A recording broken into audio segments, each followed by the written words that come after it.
बिस्मिल्लाहिर्रहमानिर्रहीम। अस्सलाम वालेकुम नाज़रीन, आप देख रहे हैं सच सवेरा और मैं हूँ हुमार सलान। उम्मीद करते हैं आप सब खैरियत से होंगे, मज़े में होंगे और इस खुशगवार सुबह को एंजॉय कर रहे होंगे। आपकी सुबह को मज़ीद खुशगवार, मज़ेदार और खूबसूरत बनाने के लिए हम आपके साथ मौजूद हैं। हमेशा की तरह कुछ डिफरेंट से टॉपिक्स लेकर आपकी खिदमत में हाजिर हुए हैं, जिन पर बात करना, जिनकी अहमियत को उजागर करना और जिनके हवाले से कुछ सीखना हम सब के लिए ज़रूरी है। ऐसे टॉपिक्स हमारी जो है वो रोज़मर्रा ये रूटीन में शामिल हो जाएं और हम उनसे अपनी ज़िंदगी को बेहतर बना सकें, ऐसे टॉपिक्स का हम जो है वो इंतखाब करते हैं। आज का पहला टॉपिक जिस पर हम गुफ्तगू करने जा रहे हैं बहुत ही इम्पॉर्टेंट है।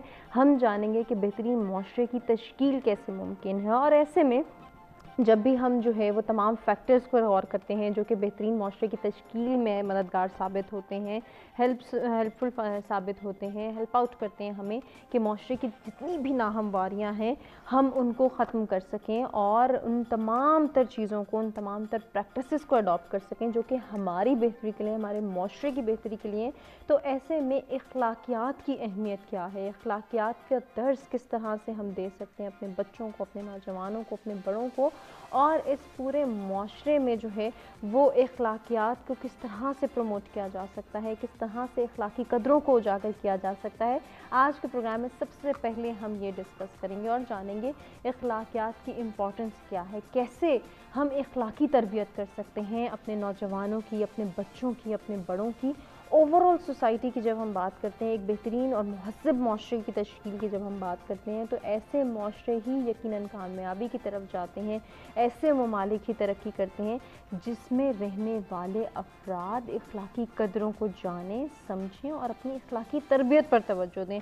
तो हम अपनी अखलाकी तरबियत पर कैसे तवज्जो दे सकते हैं, इस पर आज के प्रोग्राम में हम डिस्कशन करेंगे और बहुत कुछ सीखेंगे कि अखलाकियात का दर्स देना और कहना बहुत आसान होता है, लेकिन इसको अडॉप्ट करना, इसको प्रैक्टिस करना, इसको फॉलो करना कितना मुश्किल है और किस तरह से इस प्रैक्टिस को यकीनी बनाया जा सकता है, इसके हवाले से ज़रूर जानेंगे आज के प्रोग्राम में। इसके साथ साथ आपको बताएंगे कि आज का जो हमारा दूसरा टॉपिक है वो भी बहुत इंटरेस्टिंग है, नहायत अहमियत का हामिल है, जिसमें हम अफवाहों से मुतालिक जो है वो डिस्कशन करेंगे, जहां हम अफवाहों की बात करेंगे, गलत ख़बरों की बात करेंगे, ऐसी ख़बरें, ऐसी जो है इंफॉर्मेशन जो किसी के लिए नुकसान का सबब बन सकती है, जिसको हम अफवाह कहते हैं। अफवाहों का ज़हनी कारकर्दगी पर क्या असर होता है, किस तरह से मुतासिर करती हैं एक इंसान की ज़हनी सलाहियतों को ये अफवाहें, एक इंसान के माइंडसेट को कैसे चेंज करती हैं, कैसे ये नेगेटिव ख़बरें उसको चेंज कर देती हैं, उसके सारे थॉट प्रोसीजर को चेंज कर सकती हैं, इसका क्या अमल दखल है हमारी ज़िंदगियों में, इस पर हम डिस्कशन करेंगे। हमारे बच्चों को हमने जो है वो ऐसी तरबियत देनी है कि वो अफवाहों पर कान ना धरें, वो अफवाहों को फैलाने वालों में ना बने और ना ही उन पर रिलाई करें। किसी भी ख़बर को आगे शेयर करने से पहले, आगे पहुंचाने से पहले हमें उसकी वेरिफिकेशन जानना बहुत ज़रूरी है, उसको वेरीफाई करना सीखना है, उसकी ऑथेंटिसिटी को देखना है कि आया जो सोर्स ऑफ इंफॉर्मेशन हमें जिधर से ये ख़बर मिल रही है, जिधर से हमें इंफॉर्मेशन, जिधर से हमें न्यूज़ मिल रही है, वो सोर्स ऑफ इंफॉर्मेशन ऑथेंटिक है, रिलायबल है या नहीं, ये जांच पड़ताल करना हम सब की ज़िम्मेदारी है। ज़िम्मेदारी को हम कैसे पूरा कर सकते हैं, इसमें हमारे मीडिया का क्या किरदार है, प्रिंट मीडिया का क्या रोल है, इलेक्ट्रॉनिक मीडिया का क्या रोल है, और ओवरऑल जब हम सोशल मीडिया की बात करते हैं तो डेफिनेटली हम इस टॉपिक को ज़्यादा बेहतर तरीके से अंडरस्टैंड कर सकते हैं कि सोशल मीडिया का दौर है और सोशल मीडिया पे हम देखते हैं कि आए दिन ऐसी ख़बरें गर्दिश कर रही होती हैं जो किसी न किसी के लिए नुकसान का सबब बनती हैं, कुछ ऐसी रेमेडीज़ आ रही होती हैं, कुछ ऐसे टोटके आ रहे होते हैं, कुछ ऐसी ख़बरें आ रही होती हैं जो कि हमारे लिए नुकसान का सबब बनती है। अगर हम उनको एज़ इट इज़ फॉलो कर देते हैं, शेयर कर देते हैं या अडॉप्ट कर लेते हैं, फॉर इंस्टेंस अगर हम ये सोचें तो डेफ़िनेटली कहीं ना कहीं हमारे लिए भी वो नुकसान का सबब बनती है अगर उसको हमने वेरीफाई नहीं किया कि आया ये ख़बर, ये बात, ये रेमेडी, ये टिप हमारे लिए फ्रूटफुल है या नहीं। तो ऐसी बहुत सारी चीज़ें जिनको हम आज के प्रोग्राम में डिस्कस करेंगे और उनसे बहुत कुछ सीखेंगे। दोनों टॉपिक से रिलेटेड हम आपको बता चुके हैं। इन दोनों टॉपिक से बात करने के लिए जो मेहमान हमारे साथ स्टूडियोज़ में मौजूद हैं, जल्दी से उनका तारुफ कराते हैं, उनसे गुफ्तगू का आगाज़ करते हैं और उनसे जानेंगे सबसे पहले जी जो हमारा पहला टॉपिक है उससे रेलिवेंट कि हम किस तरह से बेहतरीन माशरे की तश्कील कर सकते हैं और इसकी तश्कील नौ में हमने अपना किरदार कैसे अदा करना है। इसमें सबसे ज़्यादा ज़रूरी है कि अखलाकी कदरों को जानें, अखलाकी तरबियत पर तवज्जो दें। कैसे देंगे? बात करेंगे जी अपने मेहमानों से, जिनमें सबसे पहले आज स्टूडियोज़ में हमें ज्वाइन करें अहमद सगीर साहब। कॉलमिस्ट हैं, एनालिस्ट हैं, हमारे मुख्तलिफ प्रोग्राम्स में आते रहते हैं। अस्सलाम वालेकुम जी, वालेकुम अस्सलाम। बहुत शुक्रिया अहमद साहब आपकी तशरीफ़ आवरी का। आज की जो हमारी दूसरी मेहमान हैं उनको भी हम वेलकम करते हैं। क्लिनिकल साइकोलॉजिस्ट है फरवा नकवी। अस्सलाम वालेकुम। कैसी हैं फरवा, खैरियत से हैं? ठीक ठाक, आप ठीक हैं? मैं भी बिल्कुल खैरियत से हूँ। फरवा के साथ आज के जो हमारे तीसरे मेहमान हैं, फर्स्ट टाइम सच सवेरा का हिस्सा बन रहे रेडियो प्रेजेंटर हैं, योगा एक्सपर्ट भी हैं, फैसल इरफान। आपको खुशामदीद कहते हैं। अस्सलाम वालेकुम। कैसे हैं फैसल, खैरियत से हैं? गुफ्तगू का आगाज़ करेंगे। सबसे पहले सगीर साहब आपसे जानना चाहूँगी, क्या कहेंगे पहला टॉपिक जो है महज़ब माशरे की तश्कील और उसमें अखलाकी तरबियत का जो किरदार है उस पर। देखिए, अखलाकी तरबियत बराह रास्त जुड़ी हुई है आपकी मुआशी मामलात के साथ। सही। आपको ये देखना है कि अगर फ़र्ज़ करें एक सोसाइटी है जहाँ पे भूख है, जहाँ पे अफलास है, जहाँ पे नंग है, जहाँ पे लोगों को खाने को मैसर नहीं है, और वहाँ पे आप कहें कि आपने चोरी नहीं करनी, तो बड़ा मुश्किल हो जाएगा कि आप लोगों को जो है वो चोरी से रोक सकें। चूँकि भूखे माशरे में जो है लोग चोरी करते हैं, लोग डाके मारते हैं, लोग एक दूसरे को लूटते हैं। आप ज़रा उन सोसाइटीज़ में देखें जहाँ पे जो है वो जो थर्ड वर्ल्ड के जो है वो बहुत ही मतलब रवांडा की आप हालत देखें, लोगों ने खाने के लिए एक दूसरे को मारा। बिल्कुल। आप अफ्रीका के बहुत सारे मुल्क ऐसे हैं जहाँ पे उन्होंने जो है रोटी के लिए मार देते हैं एक दूसरे को। सो गुर्बत जो है वो इट्सल्फ बहुत सारे मसाइल की वजह है। इसीलिए हज़रत उमर ने कहा कि अगर कोई प्यास से जो है वो फरात के किनारे कुत्ता भी मर जाएगा तो उसकी बात पुरुष मुझसे होगी। अब देखिए कि मुख्तलिफ वक्तों में मुख्तलिफ हुक्मरान रात को निकला करते थे, ठीक है, और वो अपनी रियाया की जो है वो खबरगिरी करते थे। सही। अच्छा, अब हमने इस पिलर को तो छोड़ दिया, हमने मईशत को, मुआशियात को, इक़्तिसादियात को तो भूल गए। हमने कहा कि ये तो भाड़ में गई। अब हम आ गए हैं अखलाकियात पे। अखलाकियात जो है देखें, अगर हम इसको जो वेस्टर्न थॉट और जो वेस्टर्न वर्ल्ड है उनकी जो डेफिनेशंस हैं उसके हिसाब से देखें तो पता चलता है कि ये जो आपके जो होते हैं ना जी, जिसको कहते हैं कि जो ऑब्जेक्टिव मॉरल लॉज हैं वो खड़े हैं किस चीज़ के ऊपर? वो खड़े हैं आपकी रैशनल, मॉरल, प्लुरलिस्टिक, डेमोक्रेटिक सोसाइटी के पिलर्स के ऊपर। और वो पिलर्स क्या हैं? पहला पिलर है उसका ह्यूमन राइट्स, और दूसरा है उसका जो है वो ह्यूमन डिग्निटी। अच्छा, ह्यूमन राइट्स और ह्यूमन डिग्निटी है दोनों जो है वो एथिक्स के साथ जुड़े हुए हैं। अब अखलाकियात अगर नहीं होगी तो ह्यूमन राइट्स कैसे? मतलब ह्यूमन राइट्स क्या है? आपने खातून की इज्जत करनी है, ये ह्यूमन राइट्स है, ठीक है। आपने उसको जो है उसको वो जो ड्यू, उसकी जो रिस्पेक्ट है उसको आपने जो है वो किसी भी तरह से होने नहीं देना। वालिदैन की इज़्ज़त करनी है आपने। अच्छा, इसके ऊपर कोई वो नहीं है, मतलब कि वालिदैन की अगर आप इज़्ज़त नहीं करते तो कोई आपको कानून पकड़ता नहीं है आके। लेकिन ये है कि आपके अंदर ही एक चीज़ है, आपकी एक वो जो ज़मीर नाम की जो आपको मलामत करती है, जो आपको डांटती है या आपको जो है वो खड़ा कर देती है कटारे में, और फिर आपके ऊपर जो है वो तानो तशनी करती है, और आपको अंदर ही अंदर जो है वो एक गिल्ट जो है वो स्टार्ट हो जाता है। लेकिन कुछ लोगों को नहीं भी होता। बट ये है कि वालिदैन की इज़्ज़त करना, सोसाइटी में बच्चों के साथ प्यार करना, उनके साथ शफकत से पेश आना। अगर आपने जो कवानीन से हट के मैं बात कर रहा हूँ, जिनकी सज़ा नहीं है, लेकिन जिनको अगर आप नहीं करते तो कोई सज़ा नहीं, और करते हैं तो एक अच्छा होता है, सोसाइटी बेहतर हो रही होती है। मसलन ये कि अगर आप चल रहे हैं और राह चलते हुए जो है अगर कोई खातून जा रही है और आप उसको रास्ता देते हैं कि बीवी आप पहले गुजर जाएं, तो इसमें कोई हर्ज नहीं है। बस में सफ़र कर रहे हैं और मर्द खड़ा है और औरतें भी खड़ी हैं, या मर्द बैठा हुआ है, औरत खड़ी है और वो उठ के अपनी सीट दे देता है उसको, तो ये अखलाकियात है। अच्छा, इसके अगर वो सीट नहीं देता तो कोई उसको जुर्म नहीं है, उसको कोई आके पकड़ के अंदर नहीं कर देगा कि आपने सीट क्यों नहीं दी। बट अगर वो दे देता है तो एक बड़ा अच्छा एक जेस्चर जाएगा सोसाइटी के अंदर। फिर आप ये देखिए कि हमारे यहाँ अदरवाइज भी बहुत सारी ऐसी चीज़ें हैं जो छोटी छोटी, जिनको आप अगर फॉलो करना शुरू करें तो उससे सोसाइटी की जो कदरें हैं, जो माशरे की कदरें हैं, वो बेहतर होती चली जाती हैं।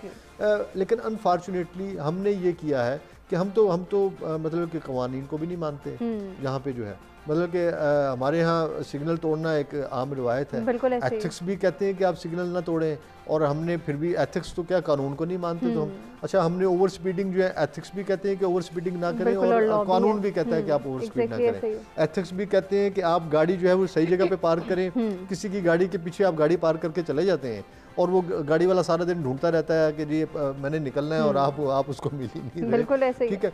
मतलब कि ये सारे एथिक्स हैं। कुछ थोड़ी बहुत जो सिविक सेंस है वो अगर एथिक्स के साथ उसको थोड़ा सा आप प्रॉपर उसको एक्सरसाइज करें तो उससे सोसाइटी जो है वो एक मजीद बेहतर हो सकती है। अब देखिए कि पोलिटिकली आप देखिए पॉलिटिक्स में एथिक्स जो है वो मतलब कि लोग वादे करते हैं, अब कोई नहीं आके कानून उसको पकड़ लेगा सियासतदान को जो अपनी कॉन्स्टिट्यूंसी में लोगों के साथ वादा करके गया कि मैं तुम्हारी सड़क बनवा दूंगा, मैं तुम्हारी गली बनवा दूंगा, मैं तो यहाँ पे ये कर दूंगा, मैं इसको पेरिस बना दूंगा, मैं इसके अंदर जनाब पता नहीं दूध और शहद की नहरें बहा दूंगा। वो बड़े बड़े बुलंदोबांग दावे कर देते हैं, लेकिन जब वक्त आता है बन भी जाते हैं उसके बाद वो नजर ही नहीं आते, वो लोग ढूंढते फिरते हैं उनको। अब एथिक्स तो ये कहते हैं कि आपने वादा किया तो आप पूरा करें, ठीक है ना। हम उस नबी के मानने वाले हैं फ़ाए अहद के हवाले से कि आप सल्लल्लाहु अलैहि वसल्लम जो है वो एक जगह पे खड़े हुए, किसी ने कहा कि जी आप खड़े हो मैं आता हूँ, और आप खड़े रहे, ठीक है, वो जाके भूल जाता है, और फिर जब उसको याद आता है वो दौड़ता हुआ आता है और वो देखता है कि नबी जो है वो वहीं पे खड़ा है, मोहम्मद सल्लल्लाहु अलैहि वसल्लम जो है। मतलब कि ये है, हम उस नबी के मानने वाले हैं कि जिसने फ़ाए अहद की बात की है, जिसने भी ये बात की है कि आप सच बोलें झूठ ना बोलें, जो ये कहते हैं कि जी आप किसी के साथ ज्यादती ना करें, ठीक है, जिसने मोरालिटीज़ को उस लेवल पे ले गए आप सल्लल्लाहु अलैहि वसल्लम कि अब हम उस नबी के मानने वाले हैं, लेकिन हम लोग प्रैक्टिस नहीं करते। झूठ हमने बोलना ही बोलना है, बिला वजह बोलना है, ऐਵੇਂ खामखा बोलना है, क्योंकि बस हमें अच्छा हम क्यों प्रैक्टिस नहीं करते या हम इस अहमियत को क्यों नहीं उजागर कर पा रहे, इसके हवाले से इन डिटेल हम गुफ्तगू करेंगे। फरवा क्या कहना चाहेंगे, साइकोलॉजी क्या कहती है, वैल्यूज़ को किस तरह से हम इम्पोर्टेंस दे सकते हैं, और वो वैल्यूज़ जो कि हमें एक इंसान बनाती हैं, हकीकी मायनों में हमारे माशरे को एक महज़्ज़ब माशरा बनाती हैं, उन पर एम्फसाइज़ करना कितना ज़रूरी है। आप इसकी जो इम्पोर्टेंस है, इसकी जो अहमियत है, एथिक्स की, किरदार की, अखलाकियात की जो हम बात करें, वो हम दुनिया जहान में जितने भी मज़हब हैं वो उनमें आपस में जो भी जिस किस्म का भी कोई डिफरेंस हो, लेकिन हर मज़हब एक चीज़ में मुत्तफ़िक है और वो ये है कि अखलाकियात के ऊपर हमारा ये मानना है, कुछ लोगों का इसमें मुख्तलिफ भी होगा, कि अज़ल से लेकर अब तक नबी पाक सल्लल्लाहु अलैहि वसल्लम जो हैं वो नबी थे, लेकिन ज़ाहिरी दुनिया में उन्हें 40 साल के बाद क्यों ज़ाहिर की अपनी नबूवत, क्योंकि 40 साल तक वो अपने किरदार से लोगों को, और उस ज़माने में जिस ज़माने में किरदार की क्या इंपॉर्टेंस है, कोई है ही नहीं ज़माना जहालत में, तो और उस टाइम भी जब उनको कत्ल का ख़तरा था कि कोई उनको जो है कत्ल कर जाएगा, वो रात में हिजरत करनी पड़ी और मौला अली अलैहिस्सलाम को वो अपनी जगह पर सुला के गए कि आपने अमानत वापस करनी है उन लोगों की जो उनके कत्ल का मंसूबा बना रहे हैं और उनको कत्ल करने के लिए आ रहे हैं। तो इसी तरह अगर आप कोई भी मज़हब देखें, और वो लोग जो किसी मज़हब से ताल्लुक़ नहीं भी रखते, जो किसी को नहीं डाइटी किसी को नहीं मानते, वो भी कहते हैं कि भाई हम ये बिलीव करते हैं कि इंसानियत और ये सब चीज़ें जो हैं एथिक्स वगैरह सबसे ज़्यादा इम्पॉर्टेंट है। बिल्कुल। तो ज़ाहिर है हम ये चाहते हैं सब कि हमारे हुक्मरान जो हैं और हर कोई जो है काफ़ी ज़्यादा वो करप्ट भी ना हो, ऐसे हों वैसे हों, लेकिन ये कुरान का भी फैसला है कि आपका हुक्मरान वही होगा जो आप में से जाएगा। हर इंसान को, अगर किसी भी इंसान को यहाँ पर आप इस तरह की कोई कुर्सी दे दें तो वो क्या नहीं, जिसको जितना मिलता है वो उसी में कोई ना कोई, जिस तरह कि आपने भी कहा, मैं आपसे भी इत्तेफाक करती हूँ कि वो उसमें भी कोई ना कोई किसी को एक्सप्लॉइट करने का, किसी को दुख दर्द पहुँचाने का कोई मौका कोई इंसान छोड़ता नहीं है। आजकल की ये दुनिया ऐसी होगी। तो इनफरादी सतह पर अगर हम लोग इंडिविजुअली एक इंसान भी ऐसा है तो वही माशरा बनेगा, वही फिर मुल्की और आपकी जो मुआशी भी करप्शन और ये सब चीज़ें भी जो हैं वो अखलाकियात और एथिक्स और इन चीज़ों की कमी की वजह से ही हम देख रहे हैं। जैसे कि आपने भी अभी कहा, हमारे पास ये रिसर्च है कि पाकिस्तान के अंदर 93% विमेन जो हैं वो पब्लिक स्पेसेस में वो हरासा करने के उन्होंने रिपोर्ट की है। सो 93 का मतलब है कि सब, अब आप ये तो नहीं कह सकते कि चलो मेजॉरिटी कह लें, क्योंकि 93 एक बड़ा काफ़ी बड़ा फिगर है।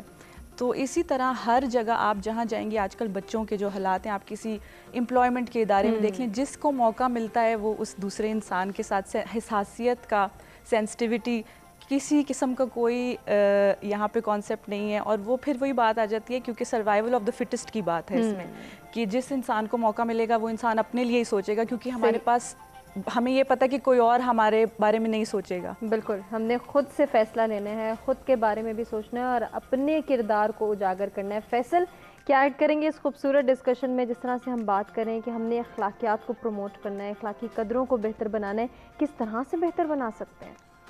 मेरे जहन में इकबाल का खूबसूरत कलाम आ रहा है, तेरे इश्क की इंतहा चाहता हूँ, मेरी सादगी दे क्या चाहता हूँ, भरी बज़्म में राज की बात कह दी, बड़ा बेअदब हूँ, सज़ा चाहता हूँ। क्या बात। तो बात दरअसल ये कि अदब का ताल्लुक अभी उस फेज से गुजरा है जहाँ इसको बुरा समझा नहीं जाता। अगर अदब की कैटेगरी मिसिंग है और आई अज्यूम के जहाँ पे बच्चों की होम स्कूलिंग हो रही होती है, वहाँ पे अदब का ग्रो करना, बच्चों को ग्रूम करना अदब के लिहाज से बहुत ज़रूरी है।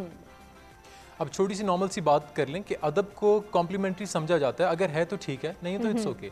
सही। सॉरी और थैंक यू के एलिमेंट अगर हमारी लाइफ में ऐड हो जाए ना, छोटी छोटी चीज़ों की वजह से, जिस तरह सर बात कर रहे थे कि आपने खातून को कह दिया कि आप बैठ जाएं, आप पहले चले जाएं, तो वो नॉर्मली ये होता है कि वो बैठ जाते हैं या गुजर जाते हैं, ठीक है। तो अगर आप उसमें थैंक यू का एलिमेंट ऐड कर दें तो वो प्रिवेल करेगा, बाकी देखने वाले उससे डेफिनेटली इम्प्रेस होंगे, सरप्राइज होंगे, वो भी उसको फॉलो करेंगे कि दिस इज द थिंग कि जो अट्रैक्ट करती है, जो अपील करती है, जो होनी चाहिए हमारी सोसाइटी में, ये मिसिंग है। और अगर कुछ गलती हो जाए तो हम गलती अपनी मान लेना, ये एक बहुत बड़ी चीज़ होती है, वो हमें है नहीं, ठीक है। तो हम सॉरी का एलिमेंट अपनी ज़िंदगी से निकाल देते हैं। तो आई अज्यूम कि हमारी इतनी कॉम्प्लेक्स लाइफ में दो बहुत छोटी सी चीज़ें हैं, थैंक यू एंड सॉरी। बस ये अगर आप ऐड कर लें, अपनी ईगो को छोड़ के, अपने एटीट्यूड को छोड़ के, बस ये दो चीज़ें ऐड कर लेना, तो अखलाकियात बहुत ऊपर लेकिन जा हम सकती इन्हीं हैं। दो चीज़ों पे सबसे ज़्यादा जो है वो कंजूसी दिखाते हैं कि अगर हमारी गलती है, हमें पता भी है, हम रियलाइज़ कर चुके हैं, लेकिन हम किसी के सामने कन्फेस नहीं करेंगे कि हमसे ये गलती हो गई, या हम इसको जो है अब चेंज करेंगे, हम इसको किसी आने वाले वक्त में सुधारने की कोशिश करेंगे, हम ये नहीं शो करते। नहीं, थोड़ी सी कुर्बानी देनी पड़ती है, बट उसके लिए कि आपको कुछ सोर्स ऑफ इंस्पिरेशन चाहिए, ठीक है। मैं आपको देख रहा हूँ, आपने सॉरी कहा, बात बन गई, अच्छा लगा, उसने आपको कॉम्प्लीमेंट दिया, आपने उसको कॉम्प्लीमेंट दिया, so this is attracting me कि यार मैं भी ये ट्राई करता हूँ थोड़ा सा, कोई इतनी बड़ी बात नहीं लगती अगर मुझे गलती हो गई, मैंने कुछ मिस्टेक कर ली, because human is such a character कि उसमें बहुत सारे फ्लॉज हैं और उसको परफेक्शन के लिए होते होते बहुत टाइम लगता है। डेफिनेटली। तो उसको उस बर्निंग फेज से गुजरने के लिए इन चीज़ों का सहारा लेना बहुत ज़रूरी है। अगर हम हमारे ये ना कि अगर आप बच्चे को कुछ सिखा रहे हैं और उसने कह दिया कि no mom I don't want to do it, मैं ये नहीं करूँगा, ये नहीं करूँगा, तो अब हमारी सोसाइटी में ये कि अगर उसको प्रेशराइज करेंगे तो भी बुरा लगेगा, बुरा कहेंगे कि आप तो टॉर्चर कर रहे हैं बच्चे पे भाई, और अगर हम कुछ नहीं कहते तब भी माँ ने फंसना है कि आप तो बच्चे को इतनी ढील दे दिया आपने। तो वो भी एक कॉम्प्लेक्स सिचुएशन है बच्चों की ग्रूमिंग में, उनकी अप ग्रोथ में। तो लेकिन ये हमें कहीं ना कहीं से कोई ना कोई स्टेप लेना पड़ेगा। बिल्कुल। सो आइए हम सब मिलके स्टेप लेने के लिए बहुत ज़रूरी है कि हम सोचें, जितना हम सोचेंगे उतना ही हम जो है वो ख़ुद को बेहतर बनाने की कोशिश करेंगे, अपने बच्चों की तरबियत को बेहतर बनाने की कोशिश करेंगे, अपने नौजवानों को बेहतरीन तरीके से गाइड करने की कोशिश करेंगे। और यही हमारे माशरे की डिमांड है इस वक्त। उन रिक्वायरमेंट्स को हमने ही फुलफ़िल करना है जो कि हमारे माशरे को एक बेहतरीन और महज़्ज़ब माशरा बनाते हैं। तो कैसे हम बेहतरीन और महज़्ज़ब माशरे की तश्कील में अपना किरदार अदा कर सकते हैं, अपने तीनों मेहमानों से इसके हवाले से बात करेंगे, क्योंकि कहीं ना कहीं हम ये सोच बैठे हैं कि अखलाकी तरबियत सिर्फ दूसरों की होनी चाहिए, हमारी नहीं होनी चाहिए। अगर किसी से कोई गलती हुई है तो सॉरी दूसरा बोलेगा, मैं नहीं बोलूँगा। किसी को अगर हम फेवर करें तो उसका फ़र्ज़ है कि आने वाले वक्त में वही हमें फ़र्ज़ करेगा। ऐसी बहुत सारी छोटी छोटी प्रैक्टिसेस हैं जो कि बहुत ज़्यादा आम होती चली जा रही हैं। इन प्रैक्टिसेस को कैसे चेंज कर सकते हैं, कैसे मोल्ड कर सकते हैं, या फिर अपने माशरे को कैसे बेहतरी की जानिब ले जा सकते हैं, अपने तीनों मेहमानों से जानेंगे उनके पास क्या सोल्यूशंस हैं और वो किस तरह से बेहतरीन माशरे की तश्कील में किरदार अदा करने के लिए गाइड करेंगे हमारे नौजवानों को, हमारे बच्चों को। एक ब्रेक की जानिब हमें बढ़ना है, ब्रेक से वापस आएंगे, डिस्कशन को आगे बढ़ाएंगे।